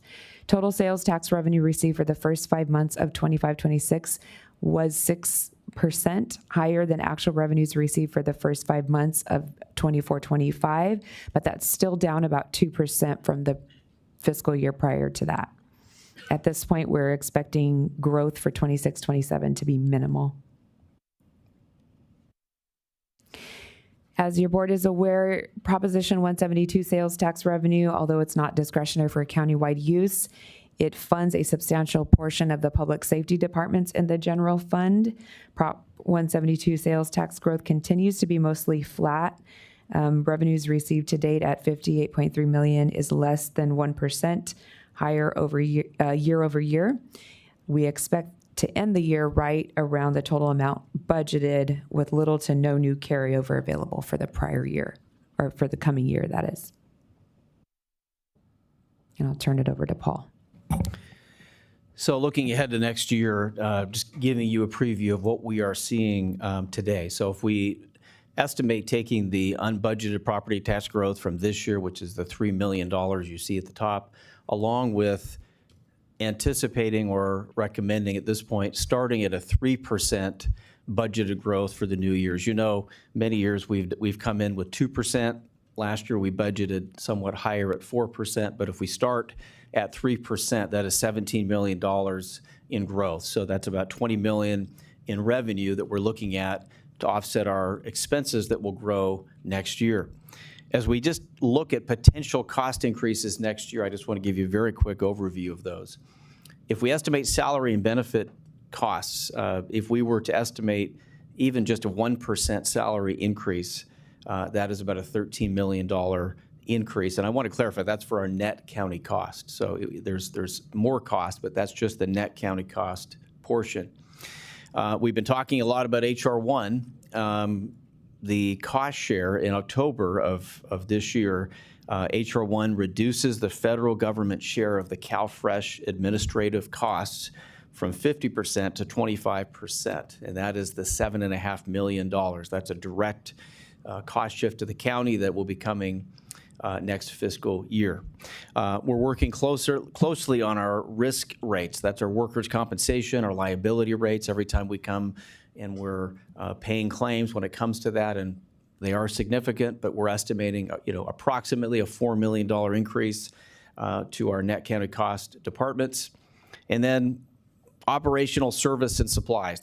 I don't have to tell your board about where we're seeing those things. There was a discussion earlier about fuel, but just to give you an example of what we've seen this year.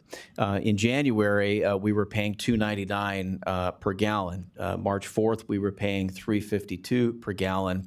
March 9th, we were paying $4.58 per gallon for county vehicles. So obviously something that is not what was expected, but those kind of cost increases have an effect and will affect us. Is not just that, but the services that we take advantage of, many times those cost increases are passed on to the county. Included in that is our jail medical contract, which is about a 5% increase. That would go from about $42 million to $44 million. And then just the inflationary costs in our operations. The bottom line is with that, we've got a gap that we're going to need to close that we're projecting. This could change, but it's about $17.5 million that we're going to have to work to close.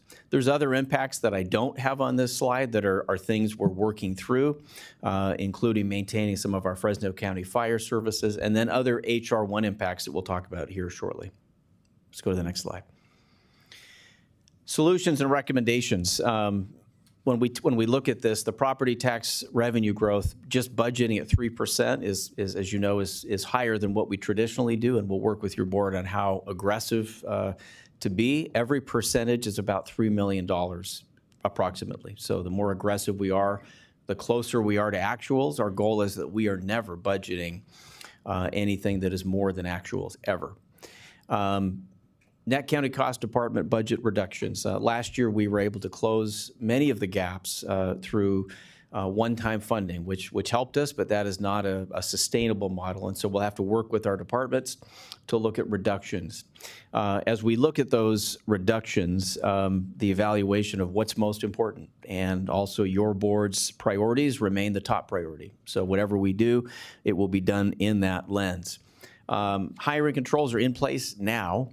But we'll probably need to scrutinize further. There is not yet a hiring freeze, but really for departments that are listening, we're going to need to consider, will you be able to afford those positions next year if we have to cut?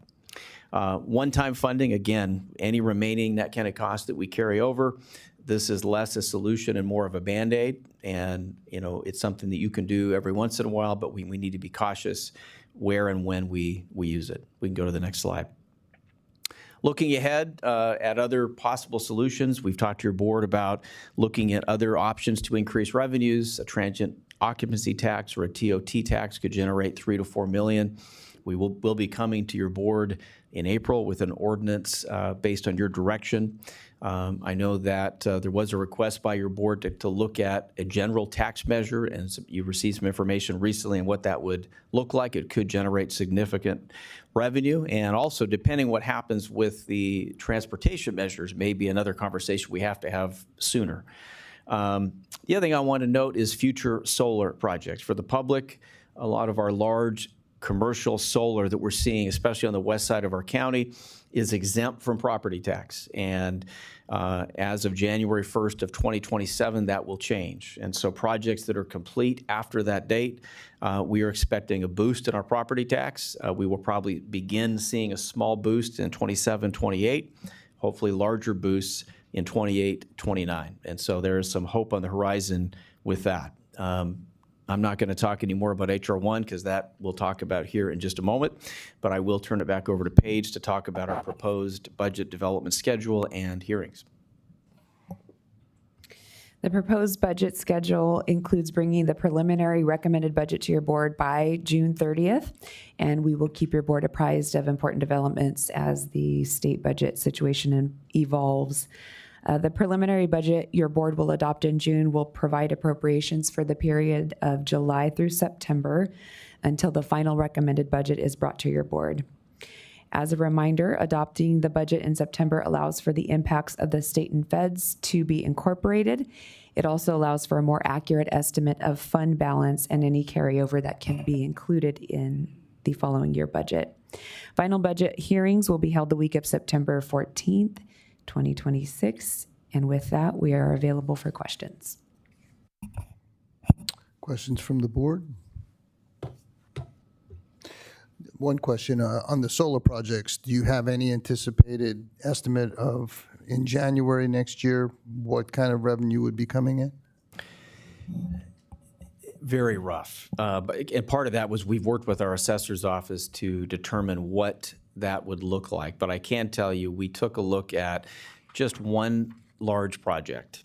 And that one project alone, just the county's portion, was about $4 million.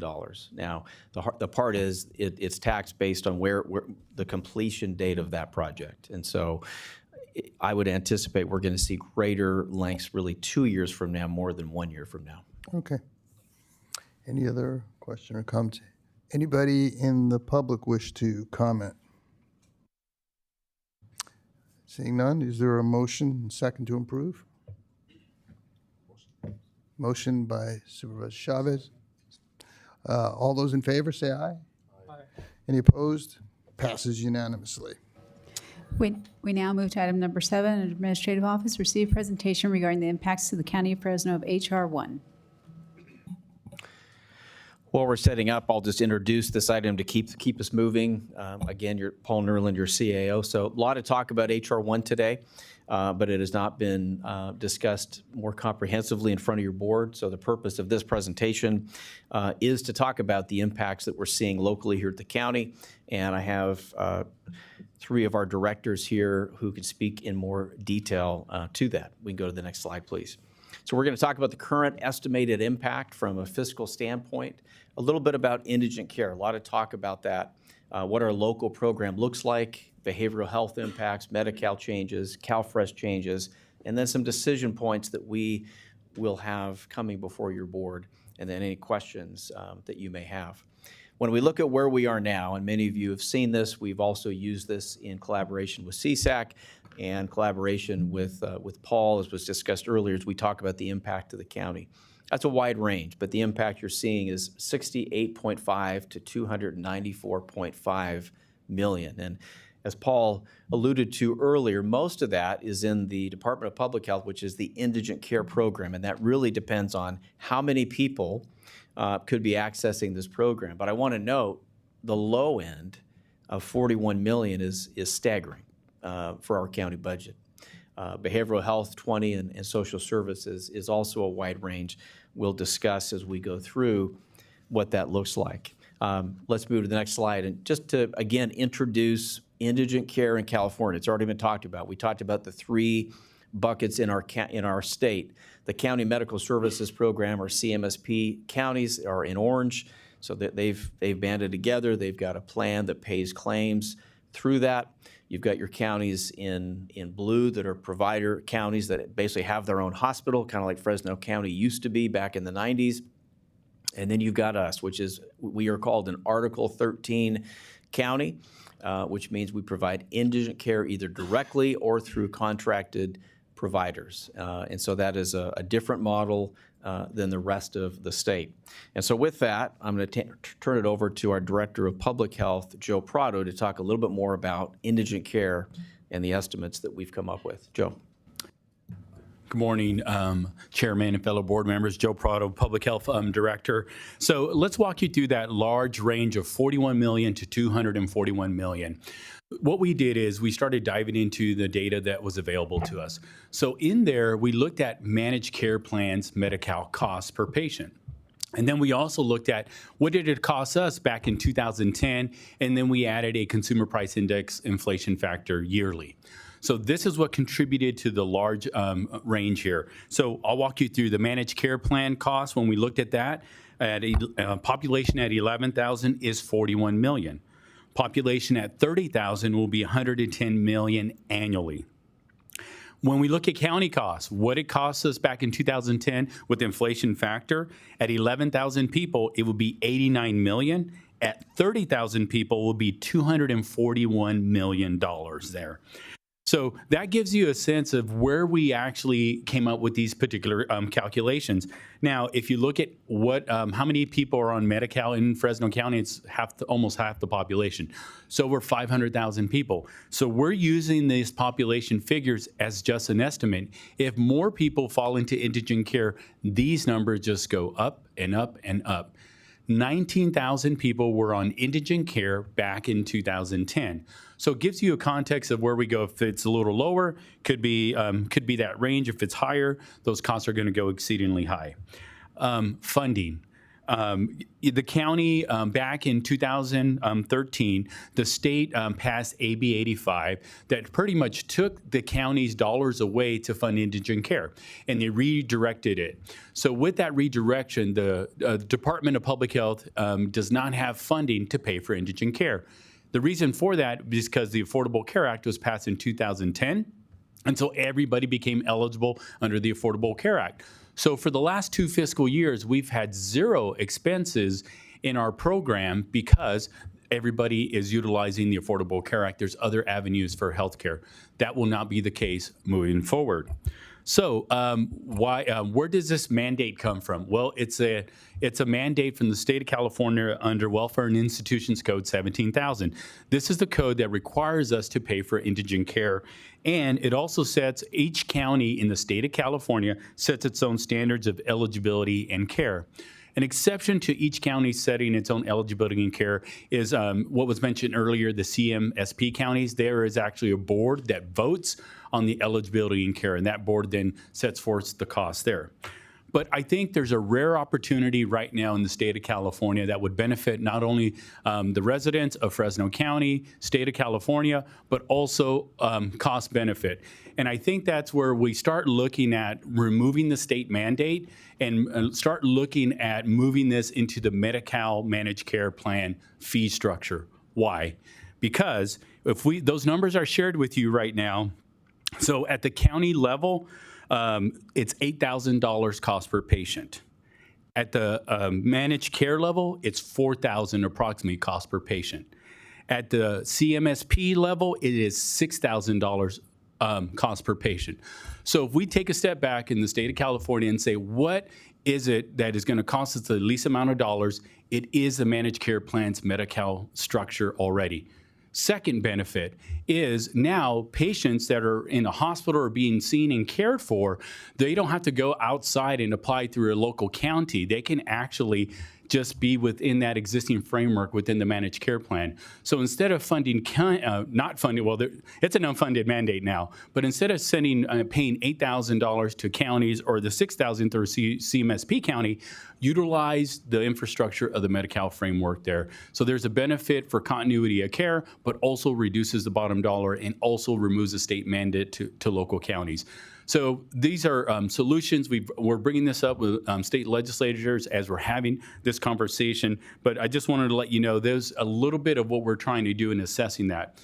If we're not able to see dollars come into the county, we'll be working with the CAO's office, we'll be working with county council to start evaluating the eligibility and see what dollars we do have. But in our department, we have no dollars budgeted for this here, and we don't have any incoming dollars, so it is an unfunded state mandate. Thank you, Joe. At this point, we'll have Susan Holt talk about behavioral health impacts. Good morning. The most important thing I want to emphasize for our board this morning is that the county behavioral health system is completely carved out of the indigent care conversation that you've heard about this morning. So we are a specialty mental health plan and a drug Medi-Cal organized delivery system under contract with the state of California that again is completely separate from the indigent care conversation. So whatever solutions are being discussed at the state level for indigent care, those don't apply to county behavioral health. We're looking at impacts that we've conservatively estimated around $20 million, specifically for these reasons. When individuals have Medi-Cal and a mild to moderate mental health condition, they're managed by those managed care plans that Joe referenced. They don't touch our county behavioral health system until their needs are severe. When folks lose their Medi-Cal and lose the treatment that they're receiving for a mild or a moderate impairment, their impairment will escalate and they will hit our system completely unfunded. Most of our inpatient care settings are already not Medi-Cal eligible because of the federal IMD exclusion, the Institutes for Mental Disease exclusion.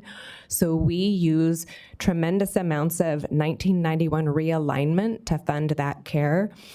For the limited amounts that are fundable through Medi-Cal, all of that would shift again to realignment. So we're very concerned about the administrative burden of the redetermination for Medi-Cal. The persons with significant impairments we already know from past history that completing a more frequent process of gathering the papers to redetermine their Medi-Cal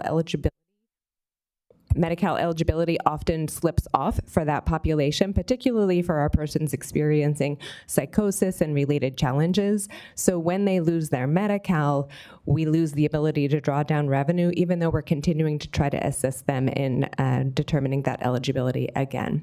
In the interest of time, I'll step aside and allow the presentation to continue. Thank you, Susan.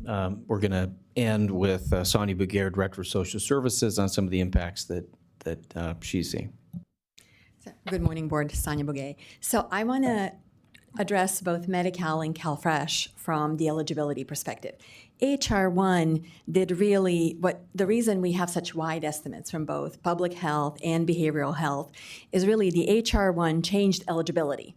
So the first piece that happens is eligibility needs to be determined, and then we'll really know who falls in and who falls out. So a couple of points on Medi-Cal that I want to make. At the moment, 520,000 people in this county on Medi-Cal, and our numbers are really for impact to social services really look like zero on this page, and they're not, because the feds are not changing the dollars we're getting to administer Medi-Cal. The state isn't either. What they gave us is a whole lot more work to do with the same work. About a third of our caseload is now subject to additional eligibility checks twice a year as opposed to once a year. Third of our caseload is subject to work requirements, which has never been an issue for Medi-Cal. And there's a slew of others that are added that really are all designed to reduce eligibility rules. Whatever falls out, portion of that population will be indigent, which is what the projections are, 11 to 30,000 for people to be indigent. What we don't know yet is how many, and the reason we don't is we do not have directions from feds yet. The state is expecting them by beginning of July. Once we know those numbers, things will change. And behavioral health and public health will have more concrete numbers. Most of these things will be implemented for Medi-Cal starting January of 27. The big impact that has not been talked about yet is that in addition to all of that, HR 1 added error rates to Medi-Cal, which are been a non-existent thing for Medi-Cal, and that will start in 2029. And at the moment, those rules are also being developed. So that's it for Medi-Cal. On CalFresh, really three things, lots of information on this page. I won't go over all of it, but I want to leave you with three really key things. One is the shift of county share of costs and state share of costs from the feds. That 50% that went down to 25, county share of costs has been 15% for past 4 decades. That will, starting October 1st, become 22.5%. That 7.5% share of cost is $7.5 million to us. That's about shift of cost. So that's one. Two is we have, similar to Medi-Cal, unfunded eligibility workload. Work requirements, changes. Work requirements is probably the biggest one. There's a slew of others that all of a sudden the work that our eligibility workers have never been asked to do, they're going to need to do starting June of this year. About 50,000 of our cases are subject to work requirements. That is currently not funded. And then the final one, which is an existing issue for CalFresh and being added to with HR 1, 2 different types of share of costs for benefits. So we issue $560 million a year in Fresno County in food benefits. You don't see it in our budget because that's off budget, but it's $560 million is about $48 million a month. At the moment, 100% of that cost is federal cost. State has no share of cost, counties have no share of cost. HR 1 changes that for states to have a share of cost from 5% to 15% depending of air rates. For state of California, we're at 15%, that's $2 billion. State of California air rate right now is such that that would be applied. I don't know where state would find $2 billion, and I don't know that any of that would be passed to the counties, but that's a risk. The second one is payment air rates, per rates. 19 counties in California, and we're one of them, are subject to those air rates and pass on of penalties. And Fresno sits in kind of a double exposure place when it comes to how these air rates are calculated. So part of it is we don't have sufficient money for eligibility. Air rates are likely, and penalties are likely, and people will fall off the Medi-Cal. So eligibility piece of this, I do think the costs are really understated because of the work and the potential penalties that we're not calculating in that $7 million to $30 million estimate. So I'm going to end with that. Quick question, air rates, does that mean fraud? What does air rate mean? It means fraud, which is tiny. It means administrative errors by our eligibility workers, and it also means inadvertent household errors. It means any time a case is not accurate compared to what federal rules say. And the majority of those air rates aren't fraud. They're really air rates by eligibility workers. What percent of air rate do we have now? So in food stamps right now, the federal fiscal year 25 that ended, we were at 4.25%. I will tell you, as a county, we have been as high as 14% just a year or so ago. In 2026, we are going to have a higher air rate just on the natural because of HR 1 implementations. So HR 1 was passed July 4th. Some of these effective dates were July 4th. We waited on federal direction and state direction to implement pieces of it. Most of it will not be implemented until April 1st and June 1st, which means based on federal rules, every case would be aired out. That is not within county control, and yet we would be subject to some of these air rates. If there are error rates, someone's got to be auditing it to find these errors, or is that AI? I mean, who's the one who says, here's your error rate? So we have quality assurance staff and state and QC staff that are within my departments to review the errors. That is submitted to the state. They review behind us, and at times through either single audit or different federal audits, cases are audited. So yes, it's based on the actual audit of cases that error rates are determined.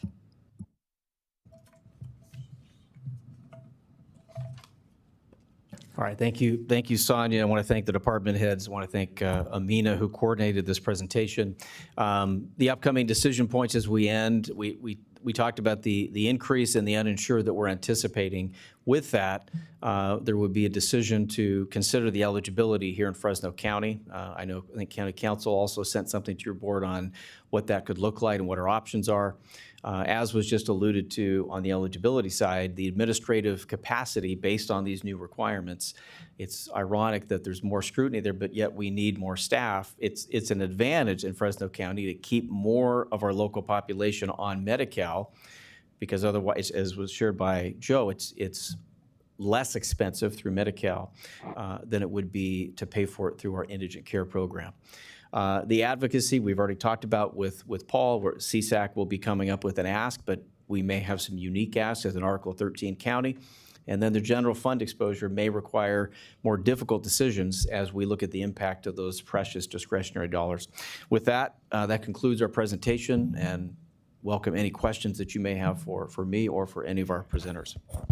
Any questions or comments from the, yes, Supervisor Chavez. Thank you, Chair. Just a quick question on the error rate. I think, Sonia, you're the one that had mentioned it. The big ugly bill gets uglier as we discuss it more.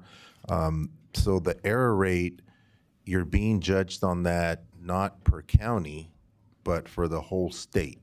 So is that correct? Yes. So it's really both. Statewide, there's a national error rate trends. So for 2025, nationally, we were at 10% as a country. California was at 11% in 2025. So therefore, California would be subject to penalties. How state calculates this is because the 19 largest counties represent 88% of the CalFresh caseload. State passes on that calculated error to 19 of us, our 88% share. There's some significant challenges in how this is done. So one thing that for me, advocacy, like what would look like in the next couple of years is one, really advocating with the state to hold counties harmless, the 19 PMC counties, from any 2026 error rates based on state decisions or federal decisions on implementation of the HR 1. And then really working with the state of refiguring out how pass-on penalties are done, because there's some complexities to it that the county's error rates could be marginally different for the 19 counties, and the amount of calculation of what would be passed on is in millions of dollars worth of difference. I looked at it for 2023 and 2024 for our county, and our numbers went from 3 million to 14 with a 0.5% change in error rate. Because what other counties are part of it, how it's calculated, there's so much technicality to it that really our first step to me is holding us harmless to 2026, because if 2 years in a row we have a high error rate as a state, the pass-on happens. And in 2026, we will, simply based on HR 1.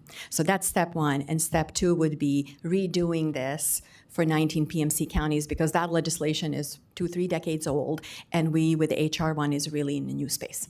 Right. And so to me, it sounds like our state advocacy folks and our federal advocacy folks should be helping with that. Because to me, I mean, it's fair to judge a county if they have a high error rate, but if you're doing a good job, you shouldn't get penalized, right? That's one of the conversations that we had in DC on that. But thank you for the clarification. Yeah. Okay. Any other comments, questions? Any members from the public wish to speak on this item? Okay, seeing none, it was just to receive a presentation, so no motion needed. We'll move on to the next item. Item 7.1 under Administrative Office, Public Works and Planning and Public Health. Received presentation from County Administrative Office, Department of Public Works, and Department of Public Health, Environmental Health, and provide direction regarding construction and demolition debris at American Avenue Disposal Site. Okay, the floor is yours.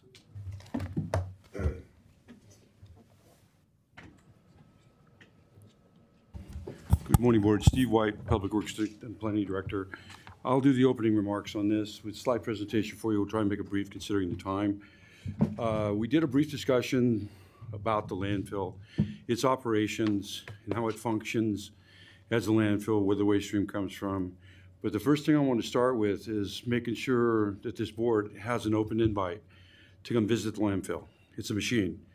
It does 2,500 tons a day, 300 plus vehicles a day, and one of the cogs breaking can cause problems, and that's what this is today. There were constituents that complained to two of our board members with regard to C&D waste being rejected at the landfill itself. So with that, I'll open the door to Dan. All right, good morning, Chairman, members of the board. Just starting off, so what is C&D? So C&D is construction, demolition debris. It's material generated from construction, remodeling, demolition. You can kind of think building materials, so wood, metal, roofing, asphalt, bricks, etc. So Fresno County has an existing ordinance, 8.25. It's a disposal ban. This was approved by the board in May of 2004 in response to a compliance order from the state for compliance with the Integrated Waste Management Act of 1989, commonly referred to the industry as AB 939, which required all jurisdictions by 2000 to divert at least 50% of the material from the landfill. Failure to meet AB 939 requirements could subject jurisdictions up to a $10,000 a day penalty. And C&D in particular has a high potential for waste reduction, recycling, and diversion, which saves landfill airspace and helps comply with the state diversion requirements.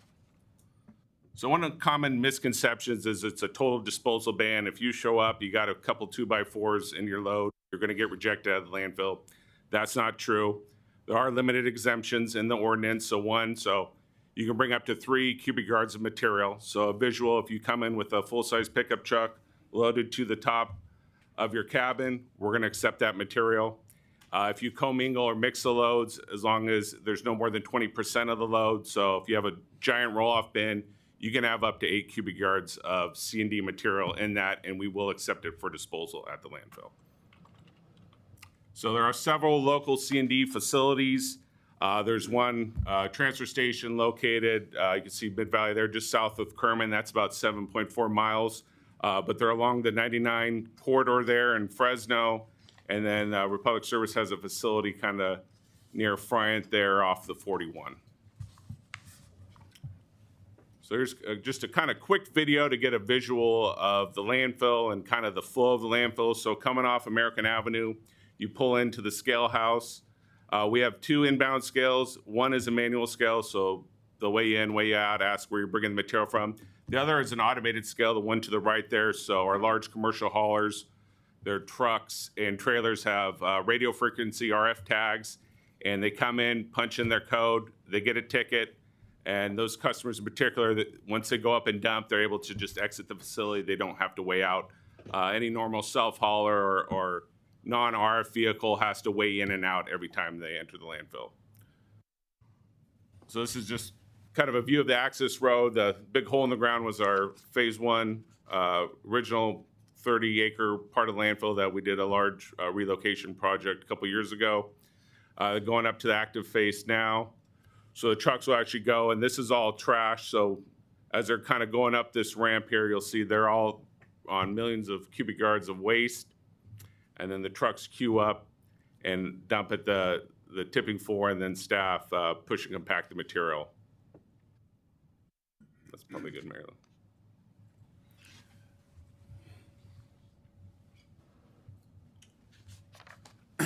Good morning, Board. I'm Joe Prado with Public Health. And my portion of the presentation is just to explain there's another county department involved with American Avenue Landfill. Through our Environmental Health Division, we are the local enforcement agency. So we actually issue the solid waste facility permit, and we actually ensure that everything that is taken out there is falling under those permit standards. And so construction and demolition is part of the permit process. And there's the tonnage noted on the screen there. And as of the most recent inspection last month, there was no areas of concern or no violations issued by our department. Thank you.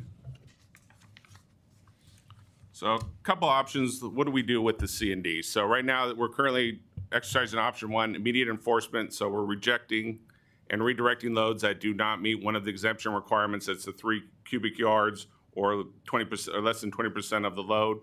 Obviously the pros of that: immediate compliance with the ordinance, supports state diversion goals, and has actually significantly reduced customer wait times at the landfill. Obviously, one of the big cons is customer frustrations when loads are rejected and possible illegal dumping concerns. And option 2, we can amend the existing C&D ordinance. We did reach out to the state. They're going to get back to us next week. Obviously, again, the original ordinance was a requirement of the compliance order. So we've engaged with the state to see if there's any flexibility there. But currently all loads, so if you bring your load in and you say, hey, there's less than 20%, scale house says, no, we can't accept it. We do have another process where one of the site supervisors will come over, meet with the customer, go over the load, confirm, if they're good to go, we'll allow them to dump. If not, we will reject the loads and then direct them to one of the existing facilities throughout the county. And we can amend the existing ordinance to allow addressing concerns of select groups of the public to the extent that we're allowed to by the state. Option 3, accept and transfer C&D at AADS. We could accept the material at the landfill, segregate, load, and transport the material to a local permitted C&D facility. The pros are it is a centralized disposal location for customers, so it's like a one-stop shop, and it does improve compliance with the ordinance. Now, one of the major cons is there's a long lead time. It's probably going to take at least 18 to 24 months. There's environmental land review. There could be some capital costs, which we estimate about $1 million, and that could go up and down depending on what's required by our permit. These additional operational costs, though, the American Avenue operates as an enterprise, so these will be passed on to the customer. I fully anticipate the cost to accept this material and transport to another facility will significantly exceed direct hauling to one of the current facilities listed on the previous slide. And also, there's a risk that the perception that we're competing now with the local companies, and we're actually could potentially, reduce the amount of customers they receive as well. So I want to speak to the checks I get every week from Richard Caglia, twice a week, like clockwork, tells me what everyday wait time for his carts facility group is. It goes from 32 minutes to 37 minutes and back and forth. Just yesterday, I received another text that because 2 of the pieces of equipment were down, he was up to 37-minute turnaround. So for this industry and the commercial haulers, which is our core business, we've automated that landfill as best we can, but there's only so much room in the face. When I say the face, is where they actually dump the walking floors and like big bulk volume haulers coming in. As you saw in the video, one of the trucks coming out was one that's already dumped. So what ends up happening, they face up, they get in, they circulate down there. Remember, you're sitting on 1 million tons of garbage when you're driving a truck there. And we can't touch the self-haulers. All of you in the video is another person calling a trailer as a self-hauler. We touch them, we break them, we buy it. That's some of our liability issues with touching them, trying to help them. So what ends up happening is they want to get in and get out of there as fast as we can. We would love to have another scale, because as you see the outbound coming out, the truck has to have a clear path going forward. So we put some delineators out there to clear that path out, because what's not in the video is where you dump as a public up into the bins. You drive in with your pickup or car or whatever else, and they'll offload for you, and then you drive back out. But the stack's the outbound scale, because you have to pay out as you go the outbound scale.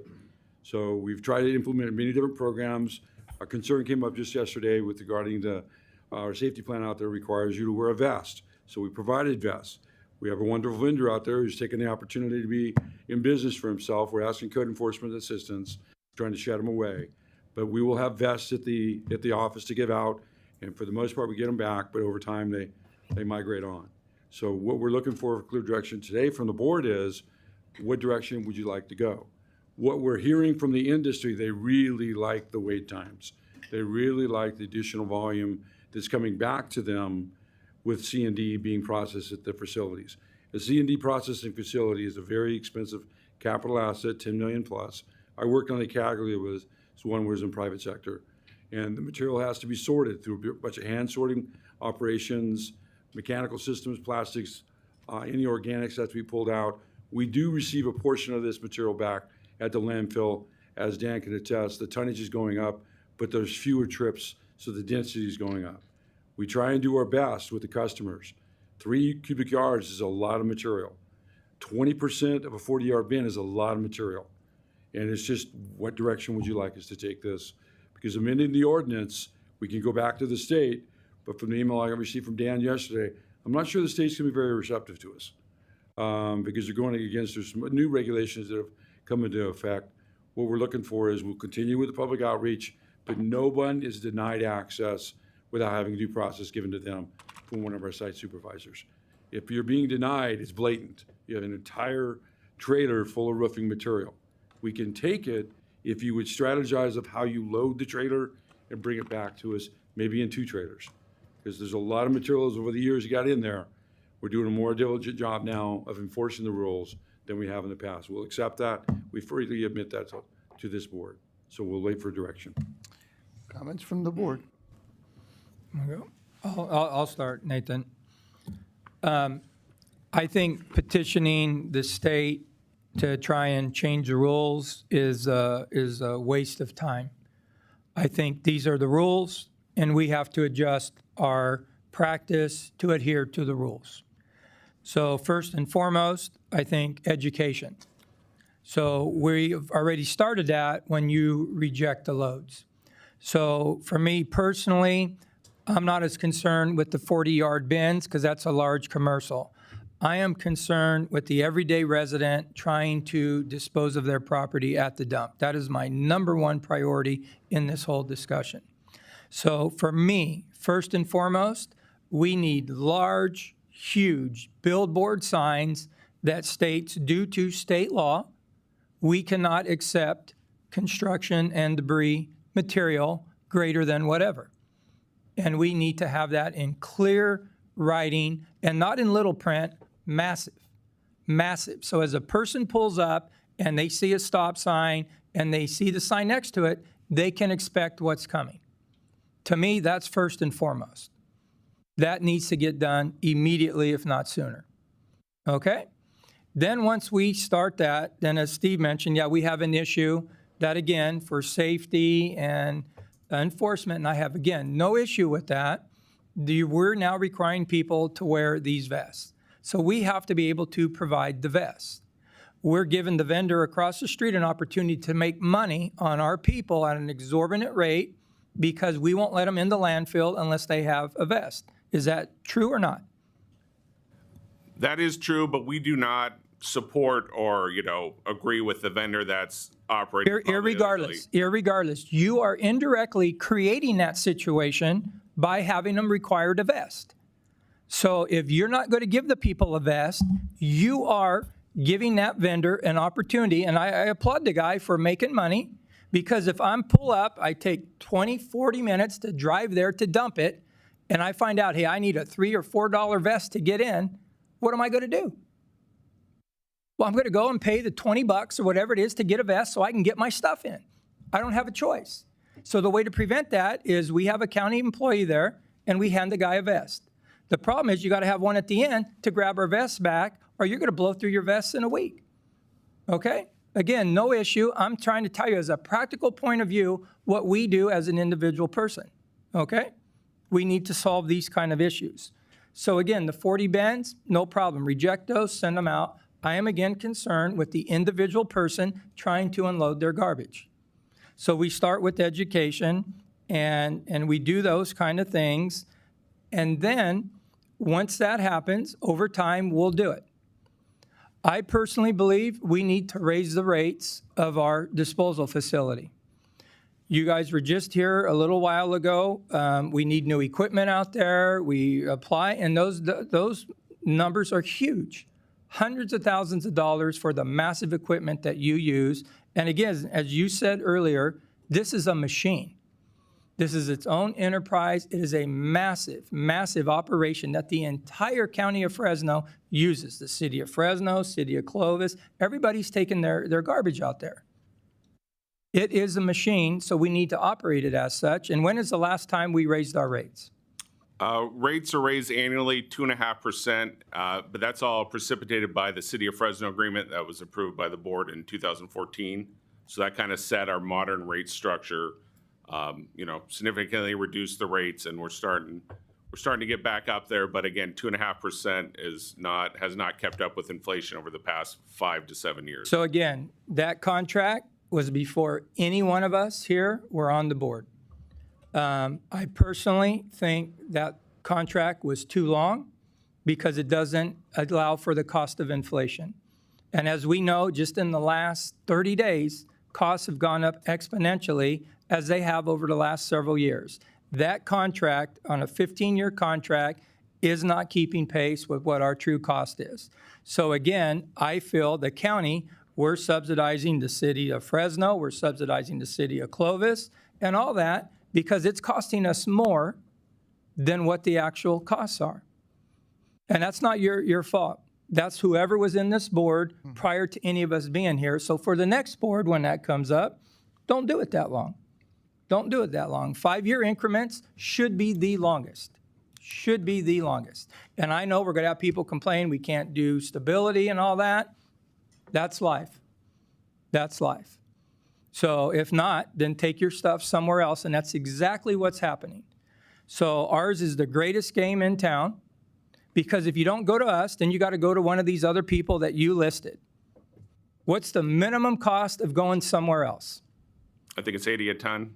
Yeah. The typical for C&D is 80 to 100 a ton at other facilities. $100, and we're $30 to $15. That's why everybody comes to us and nobody wants to go under there, because again, as an individual, we have to maximize our dollars, and I don't fault the people for that, but apparently we're very under the market if we're $15 to $30 and everyone else is going to $100. So as an individual, do you think you want to go and pay $100 when I'm going to try and sneak it in for $30? Of course not. But this is the issue that we have and this board needs to address. So again, I don't fault you for what it is, but I agree with you. My number one issue that I've had in the last 3 weeks, this has been a bigger issue for me as a supervisor than roadside garbage. And that's amazing, because that's our number one call that we get on a weekly basis is roadside garbage, and this now has taken the lead. So for me, wait times is killing us. I firmly believe that we need to invest in another scale, but again, that takes money, and we can't do it with our current budget. But we need a scale. It will help the commercial haulers, and more importantly, it will help the individuals going out there, because their time is just as valuable as the commercial guys. So again, we need to solve problems. We know what they are. It's not your issue, but it's now this board's issue. So we need to come up with a way, and again, we just heard we have no money. The new HR 1 bill is going to decimate this county, and all these other costs that the federal government has unloaded onto the state, and the state is unloading to the counties. So if we think it's bad now, in the upcoming years, it's going to get a whole lot worse. So we need to come up with a plan to fund these issues, because these problems aren't going to go away. It's only going to get worse. So, Mr. Chairman, that's my comments on this. This is just the tip of the iceberg, but we have an issue, and I'm interested to hear what my colleague, Mr. Magsig, has, because I know he's got a lot of calls as well.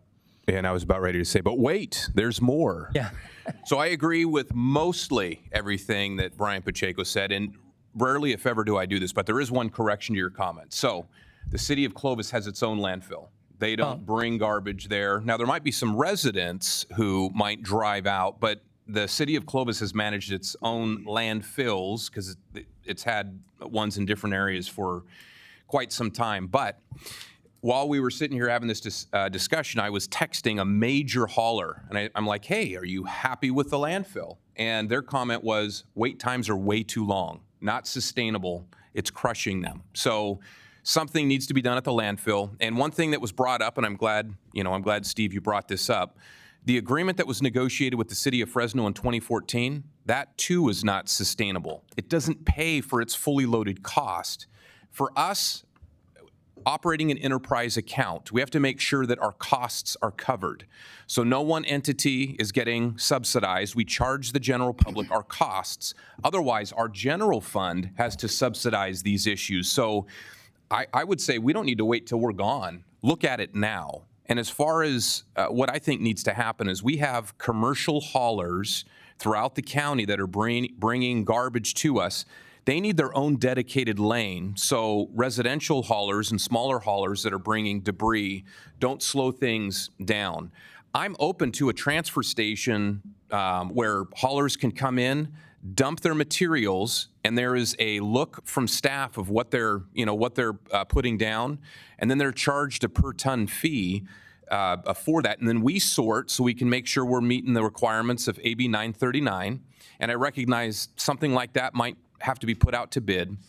The two other transfer stations that exist off of Friant Road and then the other one out in Kerman, I think those are going to be there regardless, because someone's not going to try to save $20 to come all the way to our facility if they're only dumping, a half a ton of material, they'll still go to the Rice Road dump or the Kerman dump. But it's the bigger haulers. It's the haulers that maybe have a 5 or 10 yard bin where they're dumping several tons of material, where they are now raising their hand saying, wait a minute, I need a place to dump this, and they're being rejected at our landfill.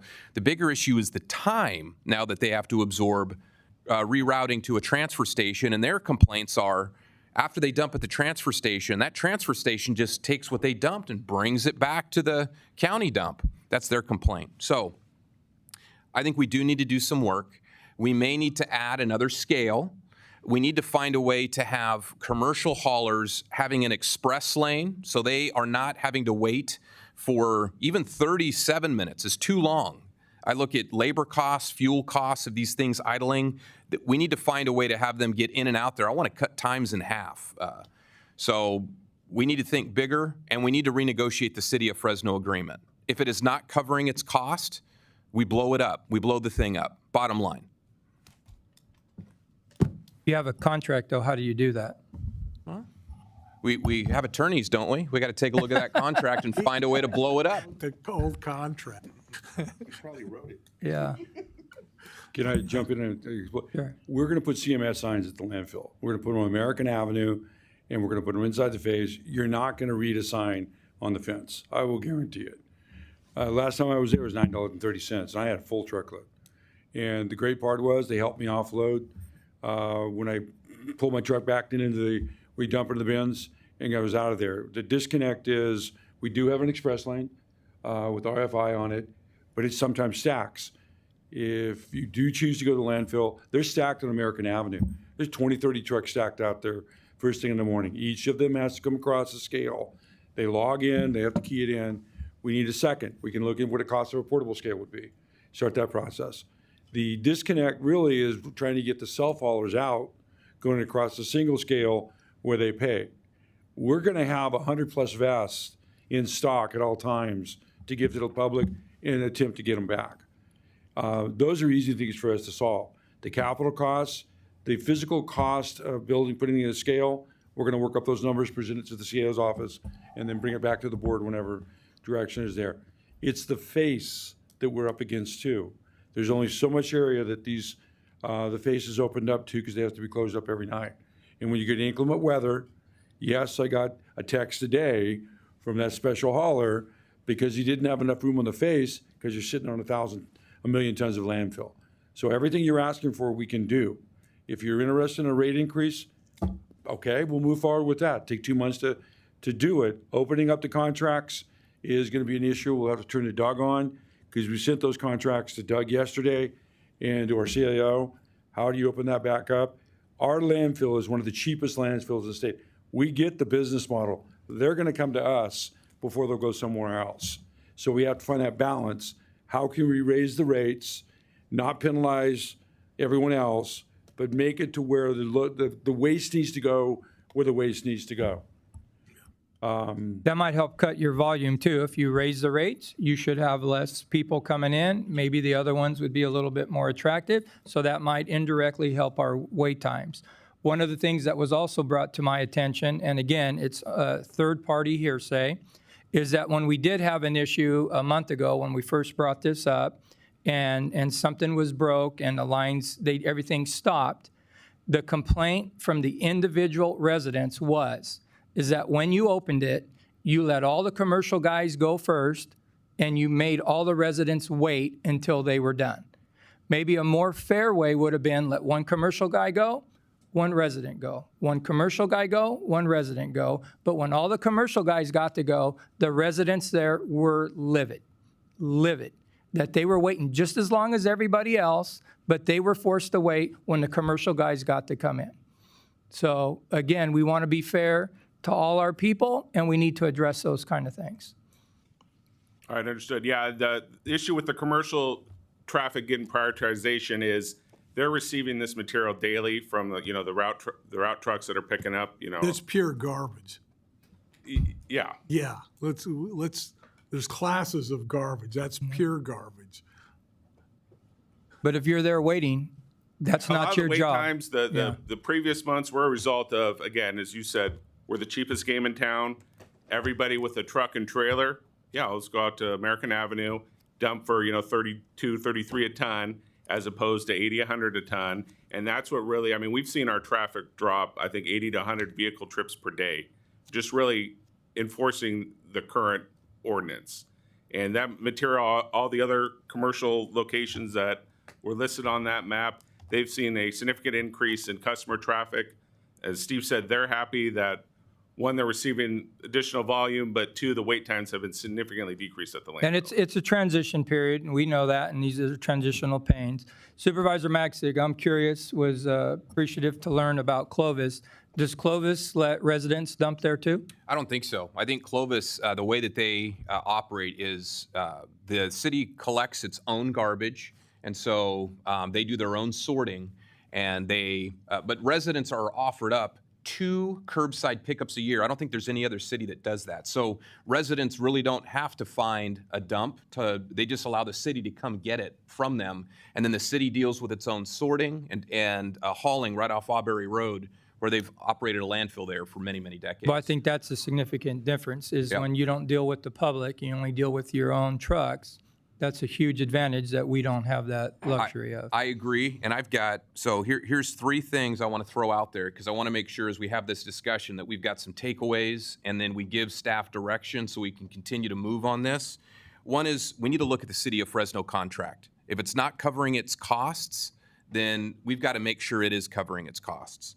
Number 2 is, we need to cut wait times, whether that means more lanes, another scale, I don't know. You need to figure that out. And then we need to change our tipping fees at our landfill to at least cover our costs. Those are the 3 things that I want, and I think they're reasonable. And I think people would be willing to pay $5 or $10 more per ton If you don't they wait can a half cut an the hour. wait time Yeah. significantly. So those are, I don't know if there's any I'm other good things with that you that. want to throw And out I there. just think we need signs, and again, I would concur, you need them on the road to there so that you know what to expect when you are there. Yeah, So they have no choice but to read them. yeah, So what you just asked for, we can do, no problems. perfect. But what I'll put it in perspective of, this is a process. Yep. We'll bring you back a flow process, what the cost of that process is gonna be. It's not just getting across and getting in and out of the scale. We did a project several years ago at American Avenue. We're able to stack trucks up, is what we want. They open gates, they roll in. It's the face management too. We're currently in the study of what's our operational efficiencies. So if we need to buy another Tonka, we'll buy another Tonka. We're dirt poor, we're struggling with that. We're trying to find cover for the things themselves. So it's not one piece, it's all of them together, because I really don't enjoy getting those hot texts from one of the haulers saying, for 2 minutes, and if I can make it go away, what's reasonable? 25 minutes? Because time is money for us too. Yes. If we have an operator out there that need to be, they're working their 8-hour day, putting that stuff underground, and we put 2,500 tons underground every day, 6 days a week. Well, appreciate you looking at this. Mr. Chairman, I'm done. I got a quick question. You guys have completely dominated the conversation here. Now, a portable scale, is that legal? Yes, Okay. they You know exist what in the I'm industry. talking about? Yeah. They exist in the industry now. We go to one of the brand name Because vendors. there's all kinds of portable scales. Well, we'd get load cells Yeah. to see what we can get at the lowest cost alternative for the truck to come across for the load cells. You don't need a full deck for a portable scale. No. If you have 2 load scales that are wired together, you sit on top of it. The tricky All part you got to is, do is put the axles on it, that's Yes. all. Because you could actually use the big scale for the commercial and Mm-hmm. use a portable scale for smaller vehicles. we may not put the portable scale on the inboard, we may put it on the outboard, because when you back up the traffic, you can't get the truck out. That also contributes to the challenge, because I'm pulling a trailer. you gotta come You gotta back empty, cross yeah. traffic. So again, it's a process. Yeah. Let's get the process figured out, minimize it, put some lane controls out there, 1 scale, 2 scale, whatever it turns out to be, and it's also gonna be the There'd be staffing. another lane going out if they were on the Exactly. scale. Yeah. So as to the contract issues, we agree. Yeah. We had to hand the CAO a very big check this year, which we asked him to send to or deliver to the city. And that's just not what I would do as a business decision. But that happened while we back in 2014. It was $200,000 plus of uncolored money. It's great for the city, but not good for us. We could put that same money back into our machine out there and enhance it. So you're saying we essentially gave the city of Fresno a rebate check for over $250,000? Yes, I think every year. It's not just one time. It's Yeah. every year. yes. Yeah. There's criteria in the tonnage of the numbers in there. They're generating more times, which is a good thing. But at the same time, it was negotiated long before any of us. And now it's how does our magic attorney unravel all those issues? I don't know. That's amazing that we're paying someone to bring us garbage. I just find that amazing. You know, that's the same people that paid the ridiculous amount Yep. of money for Oh, that yeah. property in Selma. Yep. Oh, well. Any other comments, Supervisor Chavez? Yeah, when Supervisor Pacheco brought this issue up last board meeting, I had, and Steve, thank you for helping out, the illegal dumping in Callaway. Media was called. I had to go out there and address that. But I would say 60 to 70% of that junk was exactly what we're discussing here today. And Steve and I, we spoke yesterday with regards to how do we address this going forward. I think the solutions my colleagues brought were great.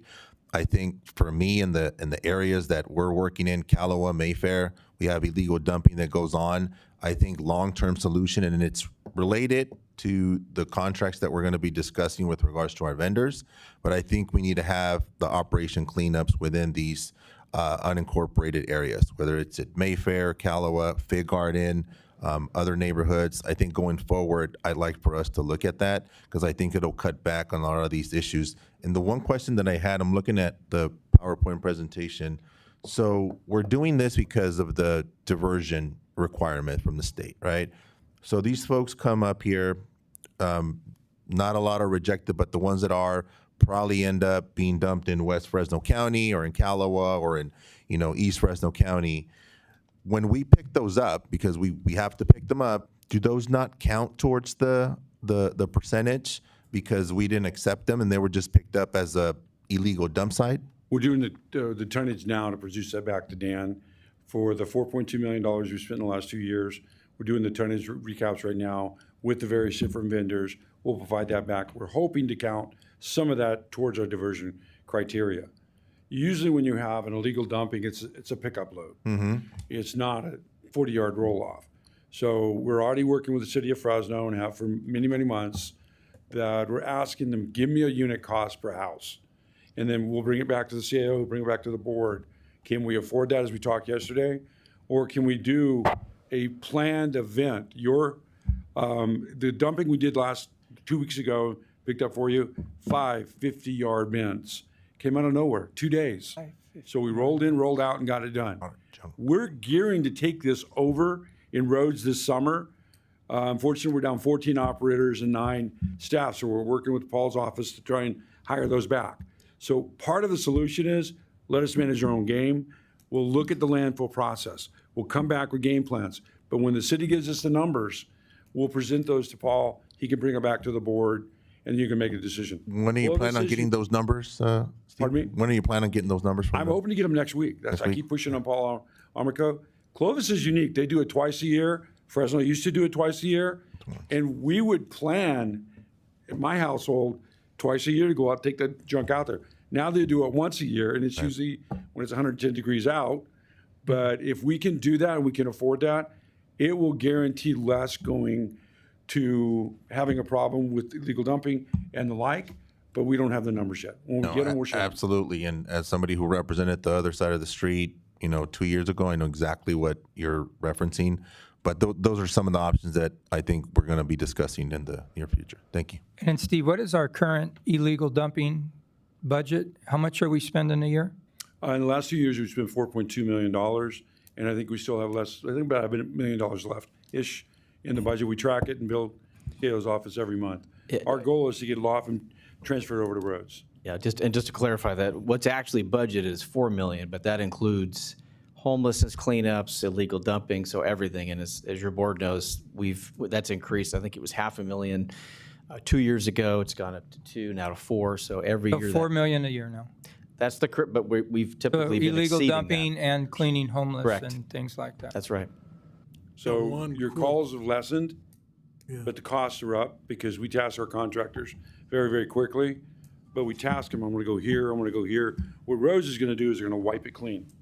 Constantly wipe it clean as part of their daily task, so not every hour that day will be billed back to illegal dumping. Then we have to work logistics out, and we'll be in the same boat. If we have a bunch of C&E debris, we can't bring it out to landfill. We'll stage our dumpsters and get it within the rules that the landfill can take, and then we'll haul it out there. I will say they're doing a great job. I know they can never keep up, but they're timely in their response, and sometimes they're there before we even make the call. So actually, that's going well as it can be expected. One last question. Now, in the county islands in town, Supervisor Chavez mentioned them. Are they on mandatory pickup? No, unincorporated Fresno County is non-mandatory. Now, if you're in That's a problem. if you're in a jurisdiction though with its own community service district that handles waste hauling, they may require it, but I know one that doesn't.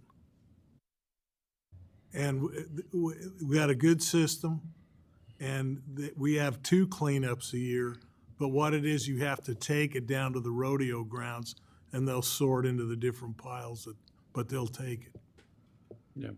We're gonna recommend not house by house cleanup. We're gonna recommend to get started on this, maybe a block by block or something like that, because if people will bring us the waste, then we can do exactly what Supervisor said. We can kind of sort it. Any of the programs, would be Clovis or Fresno, you have the pickers come through, and 90% of what you put out there is gone by the time your day of pickup is, because they source it. They do exactly what we want to have done. They source it, metals, materials are recyclable, and everything else. How can we mold the best model for what we're doing? The challenge is where do you take it? Grove was a road of choice down in Callaway. Maybe that's where it becomes. And we're doing flyers. We'll do everything we need to do to try and get people educated. Please don't illegally dump. Any other comments? No? CO, sorry. So I just want to see if I can summarize what I heard, so we've got clear direction. So what I heard was ensuring we've got clear signage, website education, so that it's very clear what the requirements are as soon as possible. Ensuring we have a supply of vests and that we also recoup them on the way out. We review the fees that are in place to ensure that the costs are being recovered, and not just for our current, but also for expansion as we look to the future. I heard looking at expansion, including a scale that would help with the wait times and coming back with what that would do. Yeah, so we would come back to your board with what would that look like and discuss options, and then finally review the current agreement, including the one with the city, to look at renegotiating and what options are there, working closely with county council. Does that summarize the direction? Sounds right. Okay, so I think we need a motion from your board to confirm Well, that. hang on one second, let me go out to the public. Any comments from the public? Seeing none? I'll make that motion. All those in favor, say aye. Aye. Any opposed? Passes unanimously. Thank you. Thank you, We now Steve. move to item number 8 under Public Works and Planning. Consider and adopt resolution accepting 2025 General Plan Annual Progress Report and authorize the Department of Public Works and Planning to submit the 2025 APR to the Governor's Office of Land Use and Climate Innovation and the California Department of Housing and Community Development.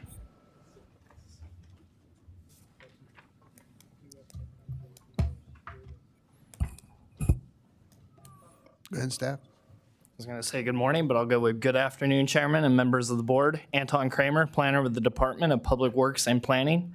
Today, I present to you the Fresno County's 2025 Annual Progress Report, or APR, for your approval. This item comes to your board with a unanimous recommendation for acceptance by the Planning Commission. We have prepared a presentation if your board wishes. If not, we have no additional comment, and staff is available to answer any questions. Yeah, unless anybody wants one, I think we're fine without the presentation. I think we're all good. Any comments from the board? Any comments from the public? Is there a motion? Oh, sorry, we have somebody from the public. Go ahead. Mr. Chairman, I'd like to read a letter into the record. Sure, go ahead. Go ahead. Mr. Chairman, my name is Radley Reep. I reside at 557 West Escalon in Clovis. Last month, I presented the Planning Commission with a letter detailing problems with the county's annual progress report for calendar year 2025. I trust you've had a chance to study it. The EIR associated with the 2024 general plan contains about a dozen mitigation measures, the monitoring of which is to be reported. While there's a blanket statement in the staff report saying that the 2025 APR satisfies this reporting requirement, the truth is that the APR does not contain even one word about those mitigation measures. There's no reporting whatsoever. The staff report states that during 2025, the county made no progress in implementing 15% of the 129 programs. But that information is of no use to anyone because the APR fails to disclose which programs they are. It's anybody's guess as to which programs were not implemented, why progress was not made, and whether a lack of progress constitutes a serious problem. The staff report states that the APR documents progress implementing 84 of 129 programs. But this is simply not true. The APR only reviews 86 programs, and in my letter to the Commission, I provided a long history of the lack of implementation of a number of these 86 programs.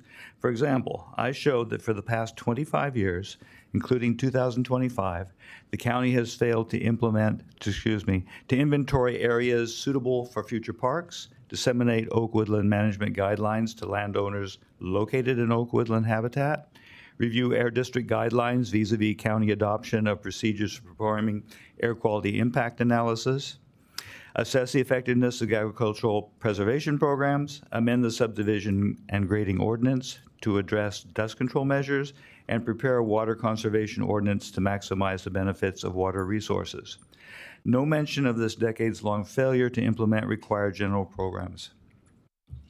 And finally, the 2025 APR does not report on the need to update the Kings River Regional Plan, doesn't even mention the plan by name. This despite the fact that the county received an application in 2025 to provide an area near the Kings River, to develop an area near the Kings River that requires an update of the regional plan. Did someone accidentally forget to report that the county's inability to update the Kings River Regional Plan precludes the applicant from moving forward with his land use application? As you can see, the report before you is unacceptably incomplete and inaccurate. I ask that your staff revise it. If there are no questions, I'll be seated. After you close the hearing, if it follows normal procedure, I'll watch as you trade misinformation, perhaps thank me for a misguided effort, and get the blessing of county council saying the APR was prepared in accordance with state law. Thank you, Mr. Reed. Thank you. Any questions? I'll bring it back. No, there's none. I'll bring it back to this. Is there a motion and second to approve this item?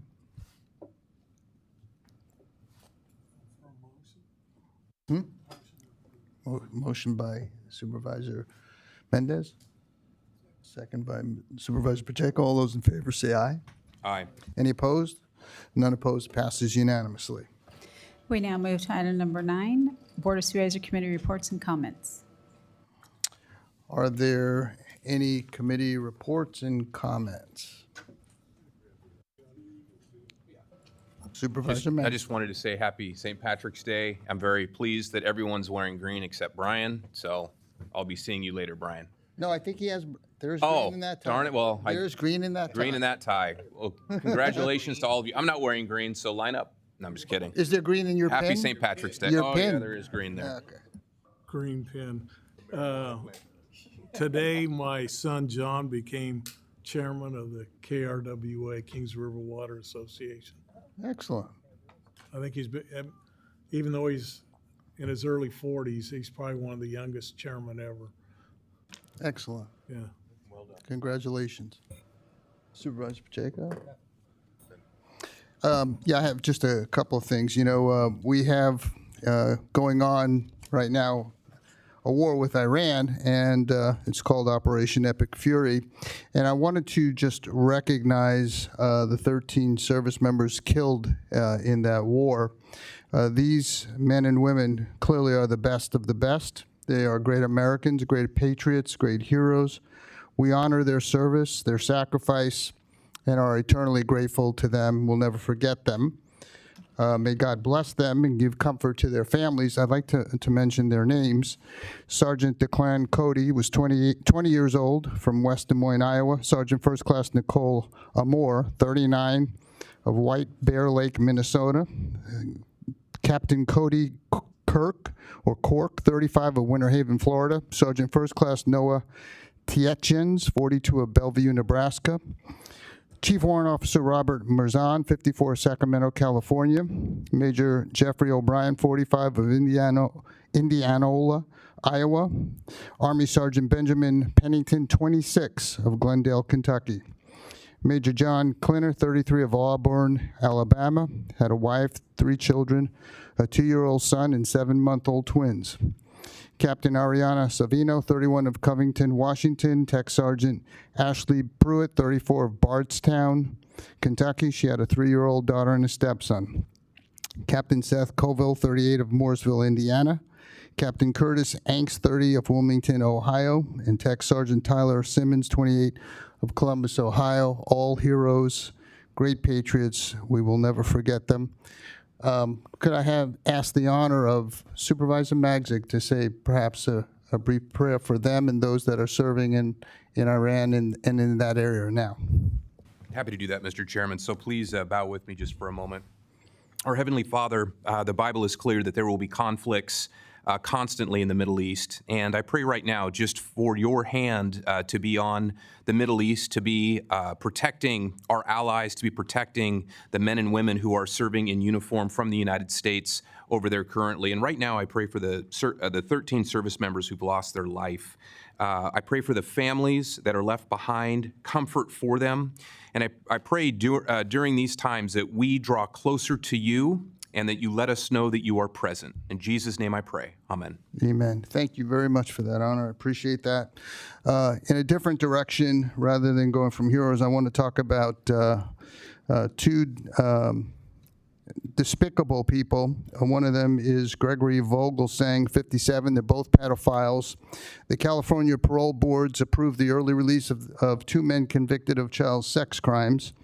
Our governor has appointed these parole board members that continue to release these pedophiles that make our families and our children at great risk. Mr. Vogelson, 57, was sentenced to 355 years to life in prison for sex crimes committed against 6 children between the ages of 5 to 11 between 1995 and 1997. Psychological evaluations documented that he acknowledged he remains primarily sexually attracted to boys between the ages of 5 and 11. And the Board of Parole Hearings granted him an elderly parole, which is the most stupidest thing in the world, where they release him based on his being elderly. He's 57 years old, even after determining he was a greater risk to the public. More recently, there's David Funston, 64. He was sentenced to life in prison without the possibility of parole in 1999. He was convicted of 16 counts of kidnapping and child molestation for using candy and toys to lure and prey on victims between the ages of 4 and 7. Funston's release was approved despite admitting he still experiences pedophilic urges. Let me educate the public as a clinical psychologist. Pedophiles don't change. There's no surprise that they're still attracted to children. That's what they're attracted to. These animals should never be released. Frankly, they should be in prison forever or executed, but we don't do that in California. We don't hold criminals accountable. And Governor Newsom should be held accountable as this parole board for releasing these animals back into our community to make our children unsafe. I want to commend Assemblymember David Tangapa for highlighting this, as well as others. This is what is going on in the state of California with legislators that are pro-criminal. And I know my own personal opinion are 2 board members here who will, I believe, go to the Assembly, will be fighting against this kind of insanity. So I want the public to be aware of this. Be careful if they are actually released. Watch our children carefully because these people will reoffend again. There is no doubt about it. And so I needed to highlight that. Any other comments from anybody? No, then we'll move on to item 9. Item number 10, board appointments. Any appointments from the board? Yes, Supervisor Magzik. I've got two. To the Child Care and Development Local Planning Council, I want to appoint Tamar Grigsby to the vacant District 5 seat previously held by Erlene Graves Stevens, which expired on 1/6/25. And to the Clovis Cemetery District, I want to reappoint Ken Long to the District 5 seat, which expired 1/5/26. Okay, anyone else? I have one. I want to reappoint Diana Macias Carlos to the Commission on the Status of Women Commissioner position. Is there a motion to approve? All those in favor say aye. Aye. Any opposed? None opposed. It I passes apologize for that. unanimously. I apologize. Was that you, Supervisor Chavez, that was the second? Okay, thank you. We now move to item number 11, public presentations. This portion of the meeting is reserved for persons desiring to address the board on any matter not on this agenda, as well as public comment for items 13 through 16 on closed session. Okay, any comments from the public on any matter not on this agenda or on closed session items 13 through 16? Yes, Mr. Roberts. Good afternoon, Mr. Chairman, members of the board. My name is Jeff Roberts. I am here to talk about the northwest corner of Temperance and McKinley, land that's in this county, but currently in the sphere of influence of the city of Fresno.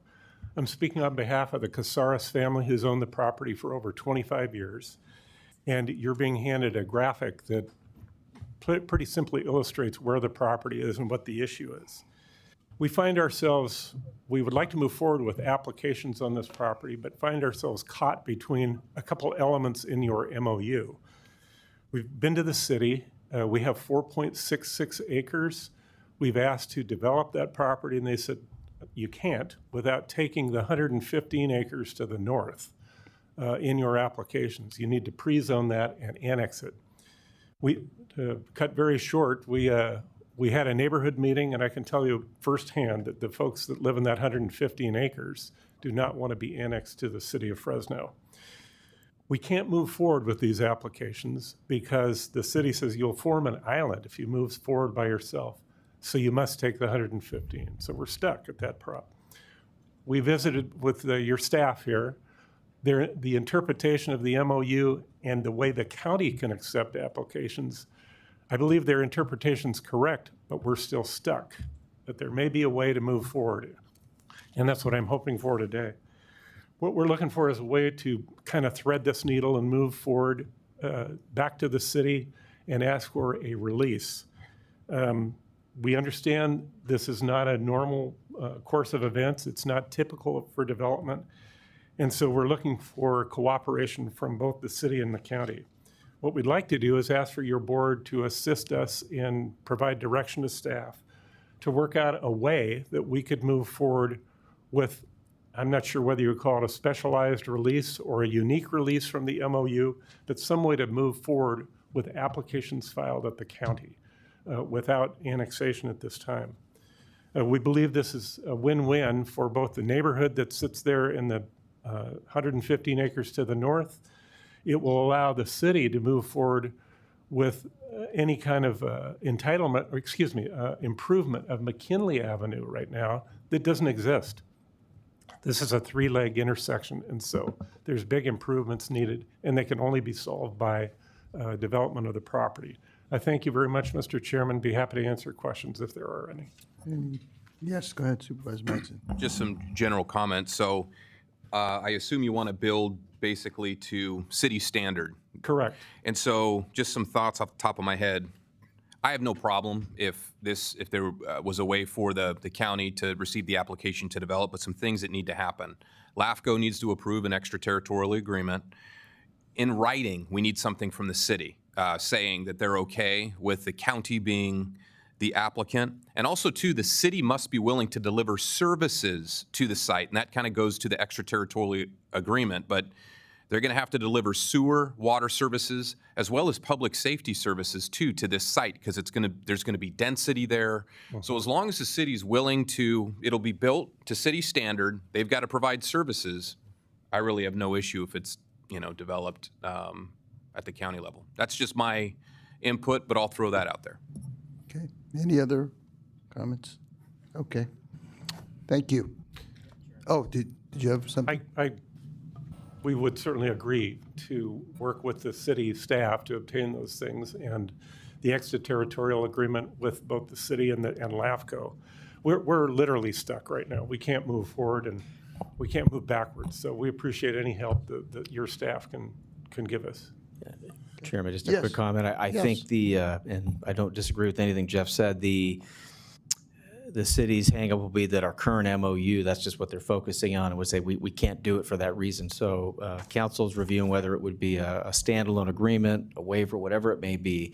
There's got to be some kind of agreement between the city and the county to proceed with that, and that is, per your board, is something we can approach, but it would be separate. Right now, this would be inconsistent with that MOU, but I see this as one where there could be a public benefit for it if there's conditions that you lay out. But council will confirm, but I think it would require a standalone agreement apart from our current MOU. Okay. Thank you. Thank you. Thank you, Mr. Chairman. Thank you. Item 12, under County Council reports from previous closed sessions. Yes, there is no report out from prior closed sessions. However, there may be a report out following today's closed session. Okay. The board will now go into closed session. I guess, would we adjourn if there's a possibility that? I would hold off on adjourning until after closed session. Okay, then the board will now go into closed session.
Welcome back. Oh, go ahead.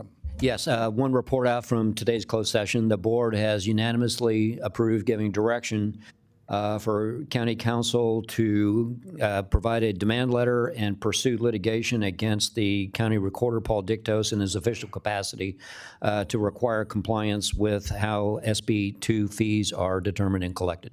That's all. Would that be for item 14 on the agenda? Yes. Thank you. Okay. Is there a motion and second to adjourn?